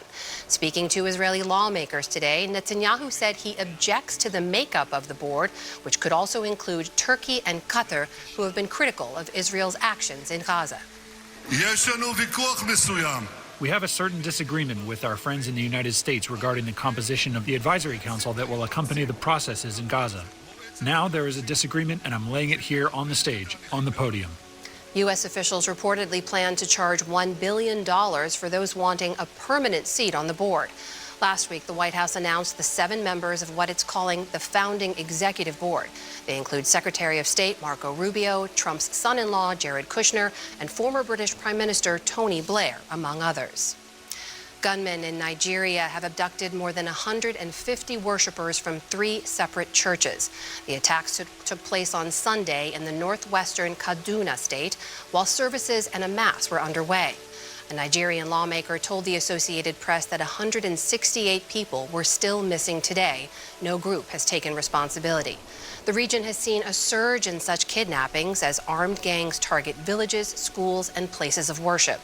President Trump and some U.S. lawmakers have claimed this amounts to what they call a Christian genocide, which Nigeria's government has rejected. Police in Spain say the death toll from a train collision on Sunday has risen to 40 and warn it could rise further. Emergency workers were still searching for bodies earlier today. Last night, the tail end of one train carrying almost 300 people from Malaga to Madrid went off the rails, slamming into the front of a second train heading in the opposite direction. More than 150 other passengers were injured, some critically. Spain's prime minister has declared 3 days of national mourning. An investigation is underway. We will uncover the truth, we will find out the answers, and when we know the origin and cause of this tragedy, as we must, we will inform the public via the media with absolute transparency and clarity. Spain's transport minister called the incident strange because the flat stretch of track where it occurred was renovated just last year. China's birth rate plunged last year to its lowest level since the 1949 Communist Revolution. That is despite government efforts to encourage new births. Official data out today show that the number of new babies dropped by 17% to just under 8 million. By another measure, the number of births fell to its lowest level since modern records began. It's the fourth straight year of declines and puts the country's total population at just over 1.4 billion. And it comes even as China's economy grew 5% last year, despite President Trump's tariffs on Chinese goods. Nearly 80 million Americans were under winter weather alerts today as abnormally cold air sweeps through large parts of the country. Earlier today, temperatures with wind chill felt like 27 degrees below zero in Minneapolis. They felt below zero as far south as Kansas City and in the single digits in places like Buffalo and Detroit. Outside Grand Rapids, Michigan, whiteout conditions led to a 100-vehicle pileup that shut down part of Interstate 196. More snow is expected this week across much of the Great Lakes. And temperatures even dipped below freezing in Florida, leading to rare snow in the Sunshine State. Flurries dusted palm trees near the Alabama border. U.S. financial markets were closed today in observance of Martin Luther King Day, but the federal holiday was marked in other ways. No justice! No peace! In the nation's capital, marchers called for equal justice in the city's annual MLK Day parade. In upstate New York, volunteers engaged in acts of service, like putting together boxes of meals at a regional food bank. While in California, admission to state parks was kept free. That's after the Trump administration removed MLK Day from its list of days when you can enter national parks for free. Instead, it added Flag Day, which is also President Trump's birthday. And GPS pioneer and mathematician Gladys West has died. Her calculations helped produce extremely accurate modeling of the Earth's shape, laying the foundation for modern global positioning system technology. West was born in rural Virginia during segregation. In 1956, she was hired as a computer programmer at a Navy base in Virginia, where she was one of only 4 black employees. Her work went largely unrecognized for years, though she was later acknowledged as one of the hidden figures of the era. Despite being considered the mother of GPS, West said she still preferred using a paper map when driving. Gladys West was 95 years old. And Italian fashion giant Valentino Garavani has died. The famed couturier began his career in Rome in the early 1960s. He met former First Lady Jackie Kennedy in 1964, who helped propel him to global fame. He soon went by one name, Valentino, and was known for one signature color called Valentino Red. Julia Roberts, Princess Diana, and Elizabeth Taylor were among those who wore his designs. Known as fashion's last emperor, he lived a life as lavish as his customers, with multiple homes, including a chateau outside Paris. During his roughly 5 decades in fashion, Valentino spoke often of his commitment to feminine beauty. Always been very, very concerned to beauties. I love beauties. I love making women sensational, glamorous, elegant, and I never destroy the human being body because I respect the proportion of a woman very, very, very much. Valentino's foundation announced his death today, calling him a, quote, true source of light, creativity, and vision. Valentino Garavani was 93 years old. Still to come on the News Hour. 1 year into this Trump administration, Congress finds itself divided over how much authority to cede to the president. We report from the fastest melting glacier on Earth. And one of the members of the Little Rock Nine reflects on her role in desegregation. This is the PBS NewsHour from the David M. Rubenstein Studio at WETA in Washington, headquarters of PBS News. Tomorrow marks 1 year since Donald Trump re-entered the White House, and all this week we'll be delving into various aspects of his presidency at this moment. Tonight, congressional correspondent Lisa Desjardins looks at his expansion of presidential power and how it's testing Congress and the system of checks and balances rooted in the Constitution. The second Trump White House is a blitz of executive actions. What we're going to be doing is a 25% tariff on all cars that are not made in the United States. We're terminating those programs, and they're going to be terminated on a permanent basis. And use of the military and federal authorities in American cities and abroad. All political and military figures in Venezuela should understand what happened to Maduro can happen to them. A forceful display of power that often leaves Congress sidelined. I think it's important to send the message. And trying to weigh in.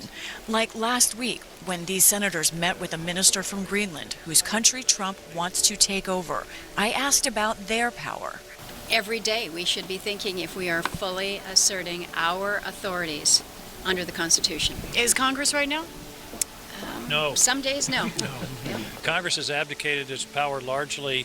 I'd say it's the 7th inning. We're behind 4-3, but the game isn't over. The big, long picture here, over the 20th century, into these years of Trump, is a loss of congressional power. Sarah Binder is a professor at George Washington University focused on Congress. She points to how Congress grew and crises like the Great Depression and World Wars, leading to Congress giving more power to past presidents. But now there's another factor. We're in a world of high, intense partisanship, polarization, which means that the loyalties of members of Congress are quite often more to the president of their party than to their responsibilities as lawmakers. Add to a Congress driven by party loyalty, a president who uses social media to threaten those in Congress who oppose him. This president thinks he has no need for Congress. The Constitution starts with Congress. It is Article 1, and it is twice as long as Article 2, which covers the president. Democratic lawmakers especially point this out. I actually take the view that Congress has Article 1 powers, and the founders intended Congress to be the more powerful branch of government. We spoke with 71 current members of Congress for this story. The vast majority, members of both parties, bemoaned what they see as a long-term loss of power for Congress. Some see it now as at historic lows. But in our hallway conversations, we heard resignation. Few members felt responsible for or talked of tackling the problem. We asked Republican Ryan Zinke, who served as cabinet secretary in Trump's first term and now is a House member for Montana. Congress, over the years, has let loose a lot of their power, primarily power of the purse. But next we asked him about Trump specifically, how he has sent the National Guard to states and cities uninvited, renamed the congressionally established Kennedy Center after himself, and ripped up congressional spending plans, dismantling agencies like USAID. Zinke then defended the president. Fraud, waste, and abuse is never congressional intent. And the president is within his authority to remove and stop funding of fraud, waste, and abuse. So, But he removed entire agencies, USAID, that were established by Congress to be independent. well, but also was it in the best interest of the United States, and did it follow and support U.S. policy? But my question is, Congress hasn't weighed in on that at all. Well, I would say the president is within his constitutional right to make sure we don't have fraud, waste, and abuse, and taxpayer dollars are spent wisely. That is broad leeway, which Trump also is getting in Venezuela, with Republican senators last week providing just enough votes to bat down an attempt to limit his powers there. And the point of order is sustained. Which brings us back to Greenland and Denmark, where protests about the U.S. are rising and where senators visited this weekend. But it was mostly Democrats, and it's not clear what they will do about the president's threats.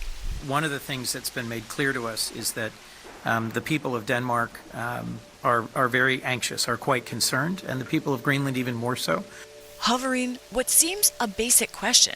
Doesn't Trump need congressional approval to act to send a military force to Greenland? I asked House Speaker Mike Johnson this earlier this month. He said maybe, but maybe not. Under Article 2, as we talked about in the room, the president has broad authority as the commander-in-chief. But why as Greenland? all previous presidents have. Democratic Illinois Senator Tammy Duckworth, a combat veteran, responded. I strongly disagree with him. That is absolutely not what the Constitution says. But in fact, it is where Republicans are. They have basically given their powers over to the White House. President Trump has been running the table on the legislative branch for 2 terms now in a row. Jamil Jaffer is a law and national security professor at George Mason University and a Republican. He sees Trump as within the norm so far in terms of military action overseas, but he sees unique imbalance in power otherwise. These are really interesting and perhaps dangerous times. An overly assertive executive without any constraint by Congress, with limited constraints by the court. We've seen how that operates in other countries. We haven't seen that here historically in America. Republicans are divided on the arc of power. Look, I think the balance is where it's always been. We have the appropriations process that is a check and balance. In general, in terms of our balance of powers, it's not very balanced anymore. Mainly because Congress has willingly, over the decades, given up constitutional authority. While Democrats see them as throwing away power right now. As it pertains to President Trump, it is unprecedented. There is virtually no pushback whatsoever. Congress overall recognizes, but has yet to reckon with, the situation. The first branch in the Constitution is often a second thought in critical decisions for the country and the world. For the PBS NewsHour, I'm Lisa Desjardins.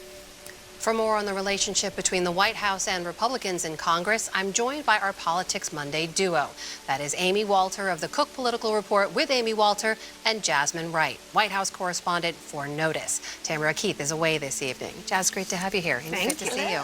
Let's pick up where Lisa left off there. Amy, this idea that Congress has been ceding its power over the years, she tracked that in the report. We now have a president who's willing to push and exert authority in ways previous presidents have not. What does that mean for lawmakers who want their power back? Right. Well, some of it is, I think we have to step back for a minute and say, for Republicans in Congress, obviously Republicans control the House and the Senate, they actually are supportive of what the president's doing because the base Republican Party voters remain very supportive of the president, pretty much down the line. Overwhelmingly, they support the job that he's doing in office. There was a Quinnipiac poll out just the other week. 89% of Republicans approve the job he's doing as commander-in-chief. They like what he's doing in Venezuela. And remember, 80% of those who sit in Congress, who are Republicans in Congress, sit in districts that Trump won by 10 points or more. In other words, most Republicans sit in Trump districts, and those voters in those districts like what Trump's doing. So the idea of pushing back doesn't make much sense to them because the people in their districts are pretty happy, at least the Republicans are, with what he's doing. Jazz, when you mark 1 year of Trump's second term, what's the relationship between Congress and Trump here? Well, if you ask the White House officials, they say the relationship is very good, that President Trump is calling lawmakers, specifically Republican lawmakers. Over the last week, we've heard him call a Democratic Senator, Elizabeth Warren, so he's willing to pick up the phone. But frankly, this White House and the president views the Congress as not a co-governing body, as some would say the Constitution stipulates, but a body put in place to further the president's agenda when need be. Obviously, we've seen him coalesce a lot of power in the executive, trying to expand that. And so they don't really see the need for Congress in the traditional sense. And they say, basically, you go along with it or you get lost. So those small handful of lawmakers on both the House and Senate side, Republican side, who don't want to go along with it, he's basically bullying them, trouncing them, arguing that he's going to primary them. So I think that the totality of this is that you're not seeing a lot of pushback because the president has a firm grasp on his party, even though they may not like individual things that he's been doing. You know, when I talk to folks who cover Congress, one of them said to me, you know, look, where Republicans are willing to push back much more on Mike Johnson, the speaker, than they are willing to push back on the White House. So where you're seeing sort of defections, it's against the Speaker of the House, who they don't fear as much as they fear Trump. Well, Jazz, as you point out, we've seen the president, in your words, bully them or threaten to primary Republicans who speak out against him. There was another example of that over the weekend when Donald Trump posted this on Truth Social about Louisiana Senator Bill Cassidy, essentially. He's endorsing a Louisiana Congresswoman, Julia Letlau, on a possible Senate run. She hasn't even said she's running. He's encouraging her to, in his words, run, Julia, run. This would be against the sitting GOP Senator, Amy, Bill Cassidy, who has occasionally criticized Trump. Is this meant to keep Senate Republicans in line? Yeah. Most importantly, it's not just that he's criticized Trump. He voted to impeach Donald Trump. And so the second impeachment, yes. And so even as Kennedy has sought Trump's approval, sought Trump's stamp of it. Cassidy, I'm sorry. Cassidy has sought his approval and has sought support. He was, of course, the deciding vote in the Senate to confirm RFK Jr., even as he had many concerns, Cassidy did, about RFK Jr. and what he was going to do with vaccines. At the end of the day, it really comes down to this. The president has a very long memory, and he believes if you have crossed him, and in this case, this is the greatest sin, is that you voted to impeach him. There's not much you can do to win back his favor. And to be clear, we have reporting on Notice that folks like John Thune, Senate Majority Leader, called Trump to try to basically get him to back down on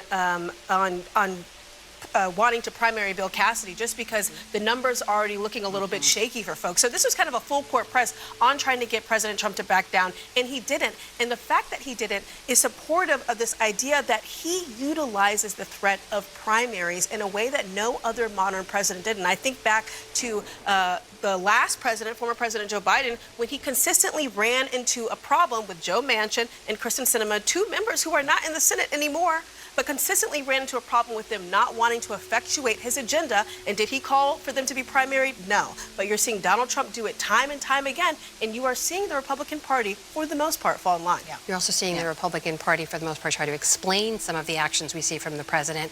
We're seeing some of it now. We will see more of it. And I want to put to you some of the reporting Nick Schifrin broke over the weekend, which was this note that Donald Trump sent to European officials, basically laying bare the reason, or one of the reasons, that he wants to try to take over Greenland is because Denmark would not give him the Nobel Peace Prize. It doesn't get any more clear than that. Amy, how do lawmakers explain that, you think? Right. Well, we'll start to get more of them on the record, and most of them, I'm sure, are going to say things like, well, you know, he says stuff like this all the time. He doesn't really mean it, doesn't really mean anything. I didn't read it.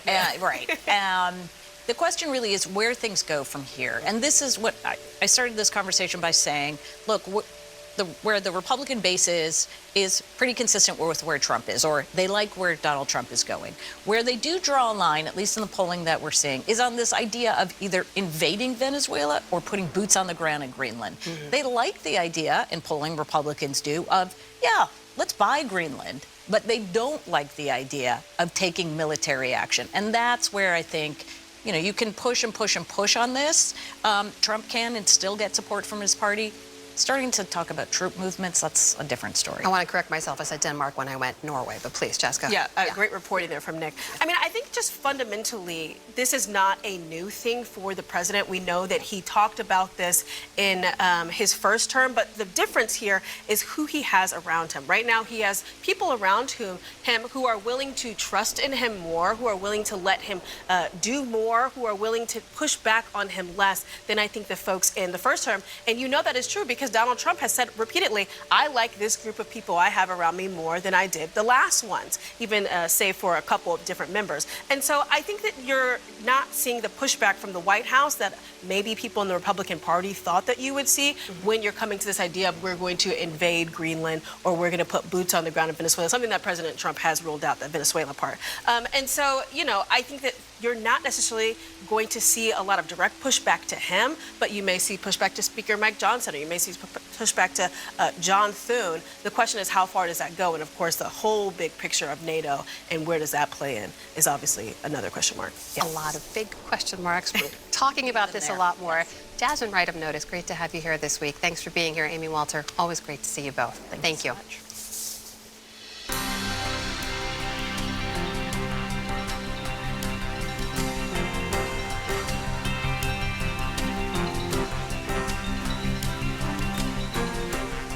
Scientists are worried about what's happening with the melting of the Antarctic's ice sheets and what it could mean for sea level rise and coastlines in many countries.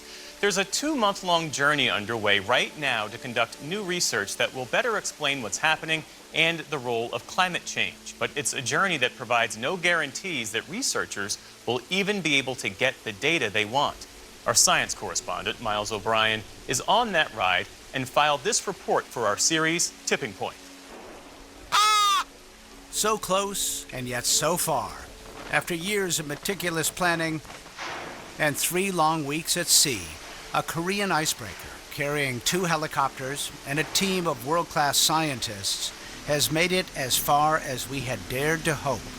On January 8th, we moored in the shadow of the most consequential glacier on the planet, Thwaites in West Antarctica. But the anchor leg, an 18-mile hop by helicopter onto the ice, has so far been an air bridge too far. Weather briefings in the wheelhouse of the Araon have offered little reason for optimism.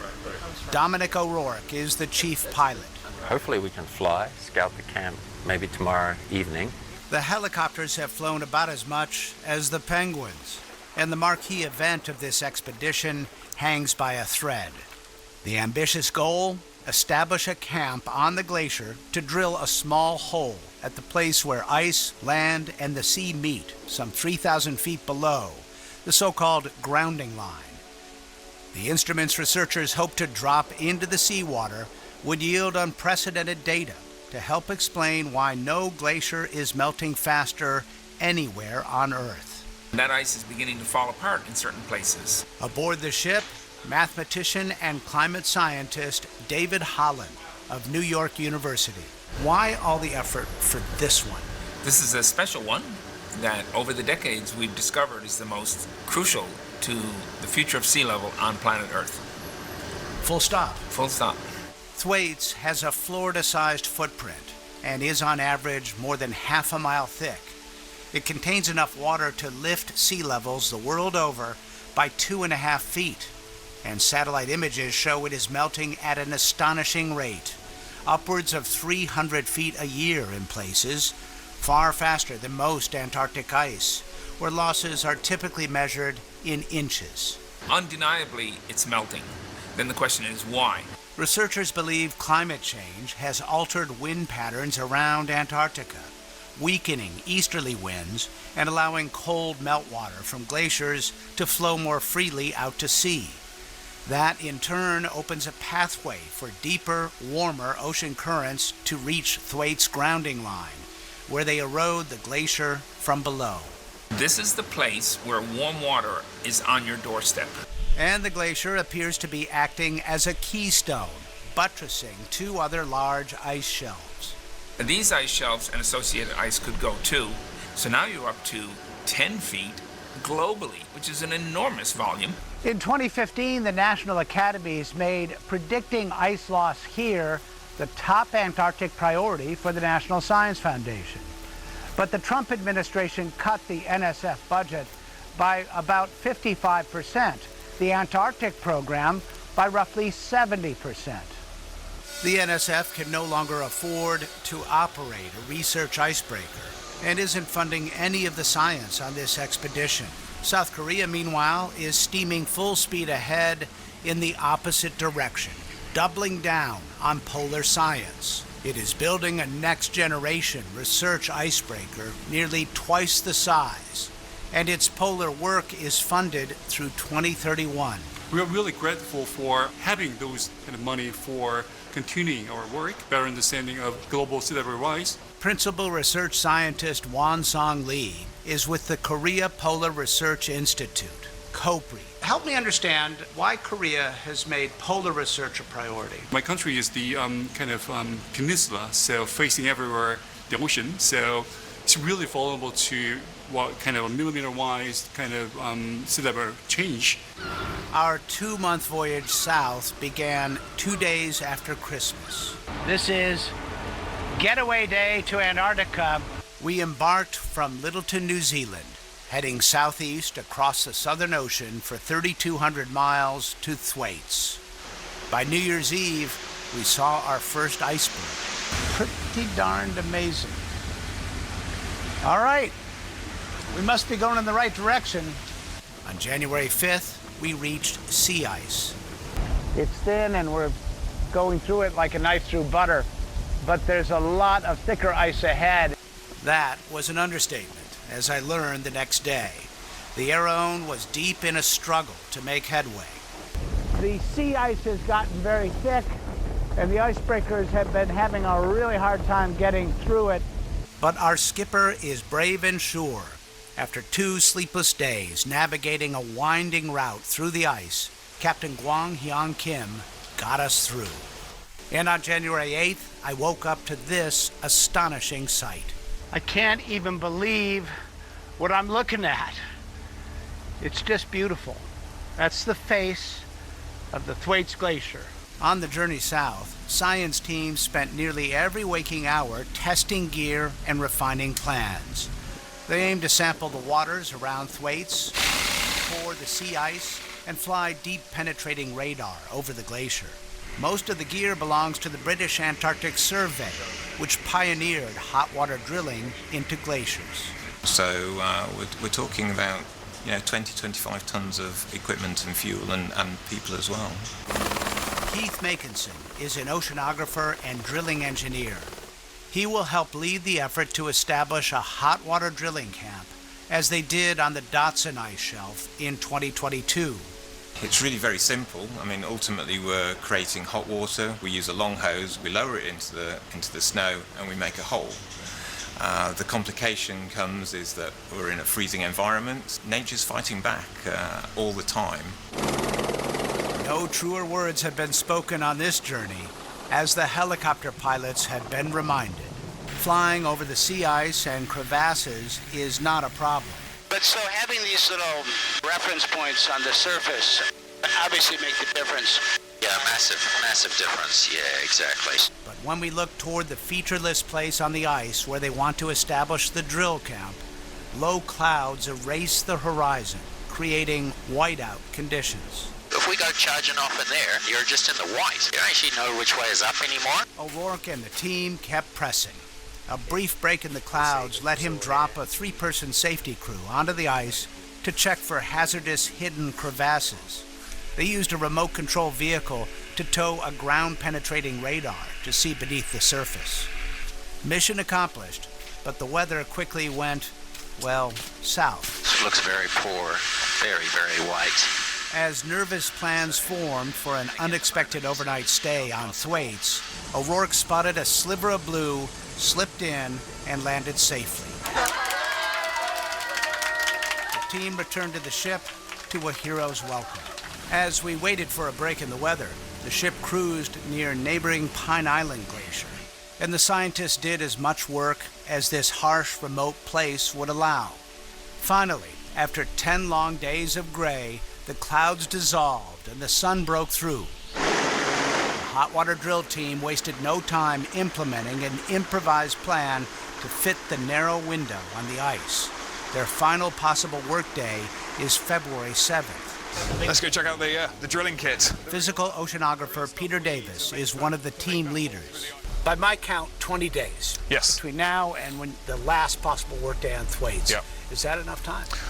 Fingers crossed. It should be. I could maybe try and come with the sling load. To reduce the number of helicopter flights carrying people and supplies to the camp, the team will leave behind some spare parts and some creature comforts. If all goes well, if the weather stays good and we can continue to work, that should be sufficient time. So no margin?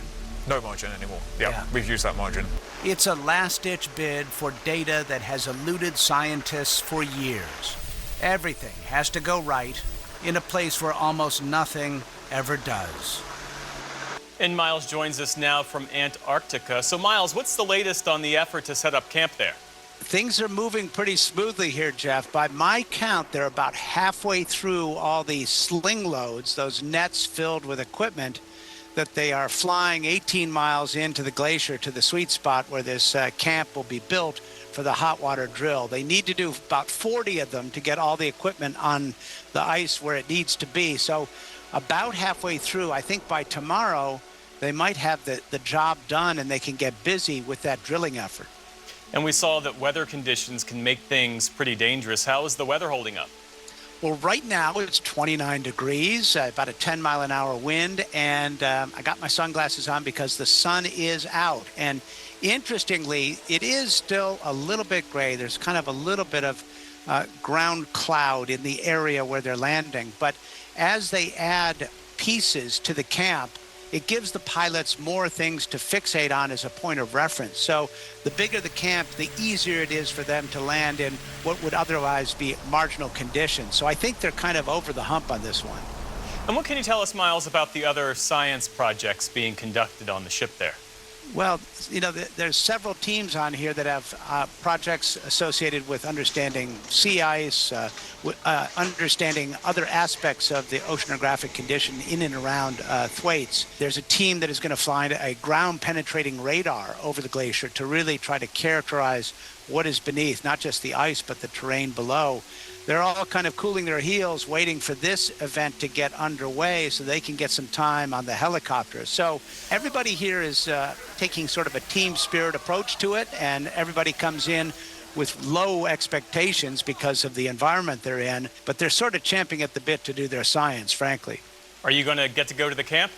You bet, Jeff. If I have to commandeer one of those helicopters myself, I'm going out to that camp. No, they have told us that as soon as things settle down and the science gets a few helicopter rides, we'll get an opportunity to go out there and really see what it's all about, and we will report back for sure on that.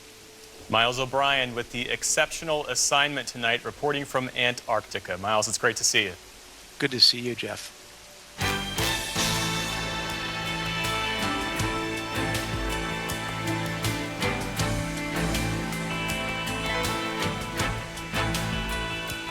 On this Martin Luther King Day, we turn for some wisdom to Minnie Jean Brown Trickey, one of the original members of the Little Rock Nine, the teenagers who integrated Central High School after the 1954 Brown versus Board of Education ruling.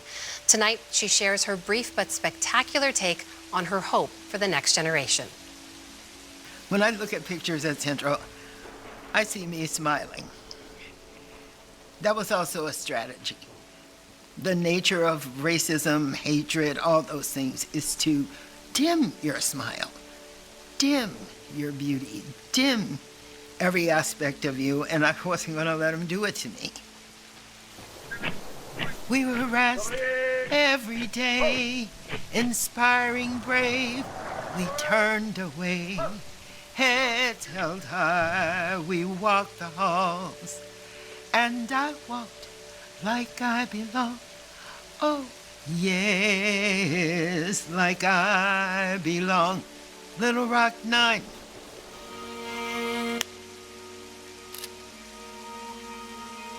In the fall of 1957, Minnie Jean Brown Trickey took her rightful place in what had previously been a whites-only school, and she helped set America on a path towards desegregation in public schools. Please rise and give a very warm and loving welcome to Miss Minnie Jean Brown Trickey. Honestly, in a million years, I could not have anticipated what it was going to be like. I actually rely on the photos. The people screaming hatred behind us and the soldiers not letting us go in. Also, the horror of what people were screaming and saying. I was so scared. They were saying, hang them. They were saying, kill them. I saw them, and I said to myself, I will never behave like that for any reason toward anyone as long as I live. I was a kid who was told that our enemy was the Soviets and we were hiding under the desks, and I was doing all the anthems and singing all the songs. And then on that day, I was really disappointed, and I just lost so much of my beliefs. Charlie H. wanted to know what gave you the courage to walk the halls every day. There were 20 nice kids who would either speak to us or smile at us. There were about 300 really mean kids, but then that meant there were 1,700 silent witnesses who stood by and said nothing. So if you're walking through terror, if somebody smiles with a genuine smile, you're feeling, oh, there's hope. There's hope. What makes me interested in interacting with young people is because I know who I was, and I value that in young people. I just want them to know that they are capable of so much, and that they don't have to tolerate things the way they are.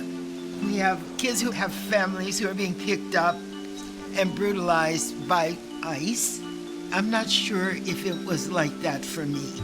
So my so-called courage is small compared to what they have to come up with in their everyday lives, and I want them to feel up to the challenge.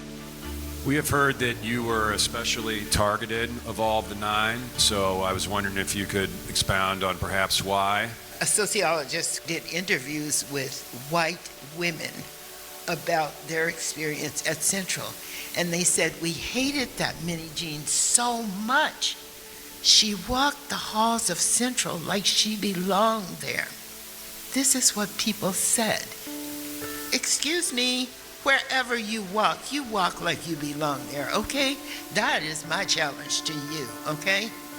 Walk like you belong because you do. My name is Minnie Jean Brown Trickey, and this is my brief but spectacular take on walking like you belong.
On this Martin Luther King Day, we meet a Milton Hershey School student turned staffer.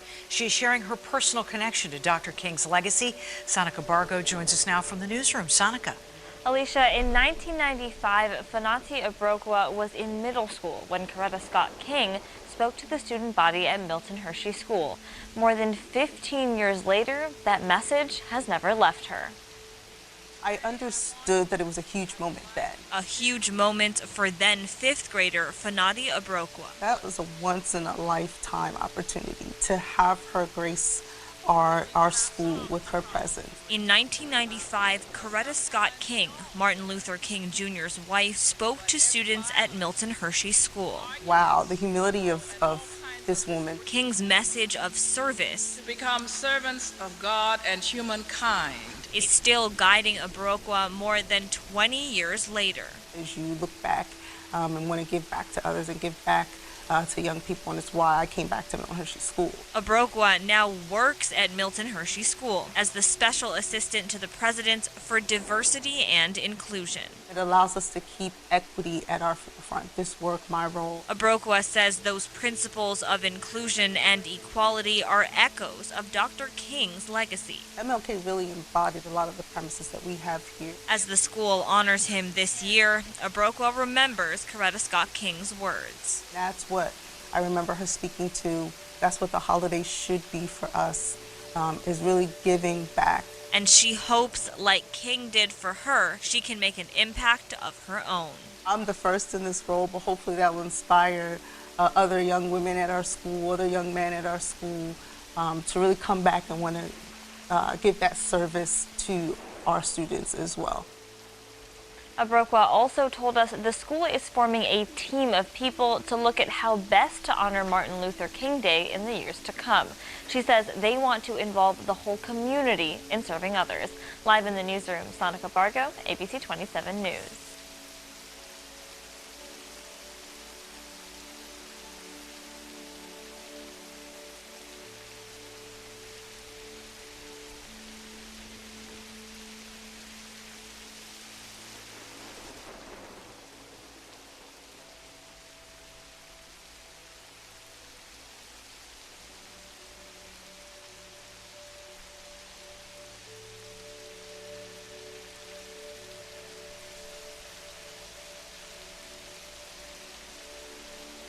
Universal Human rights or everything is bullshit.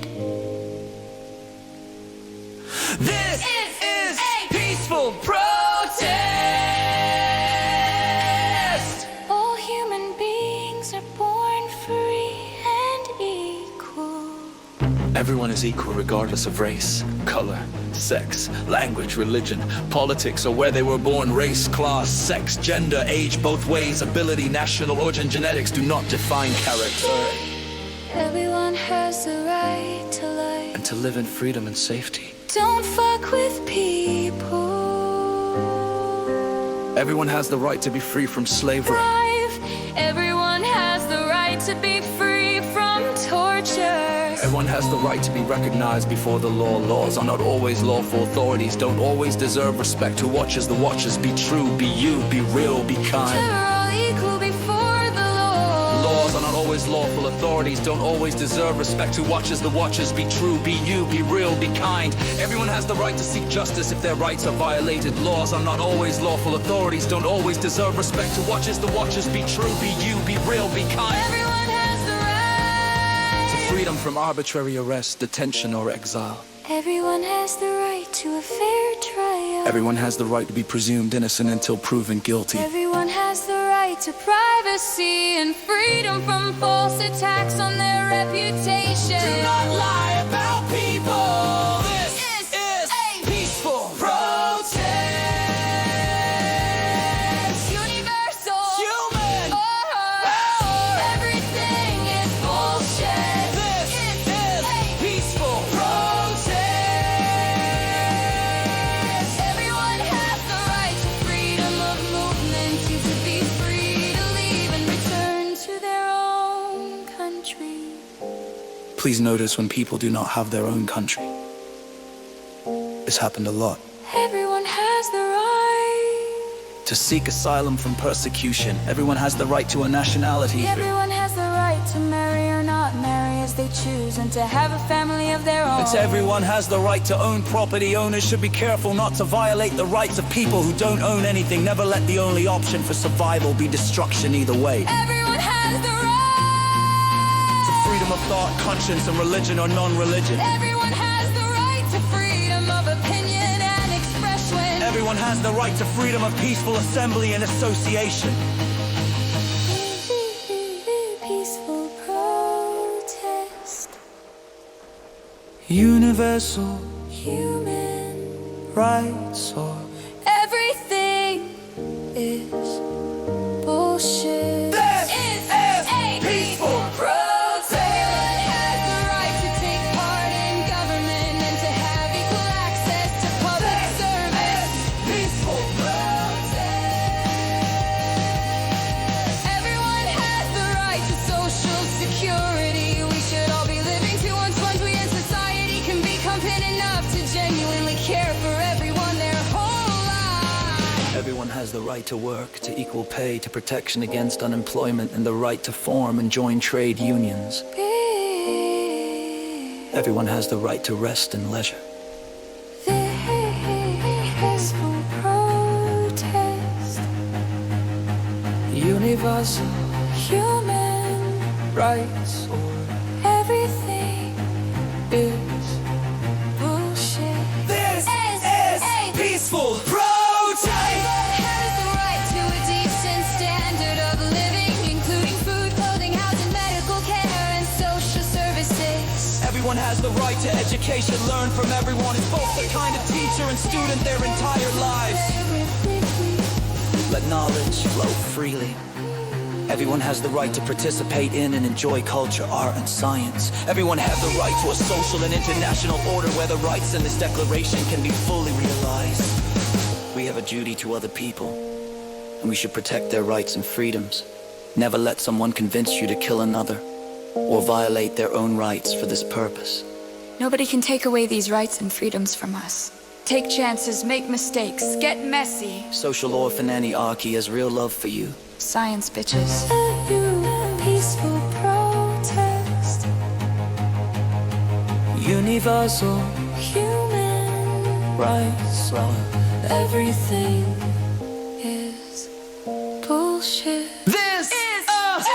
peaceful protest.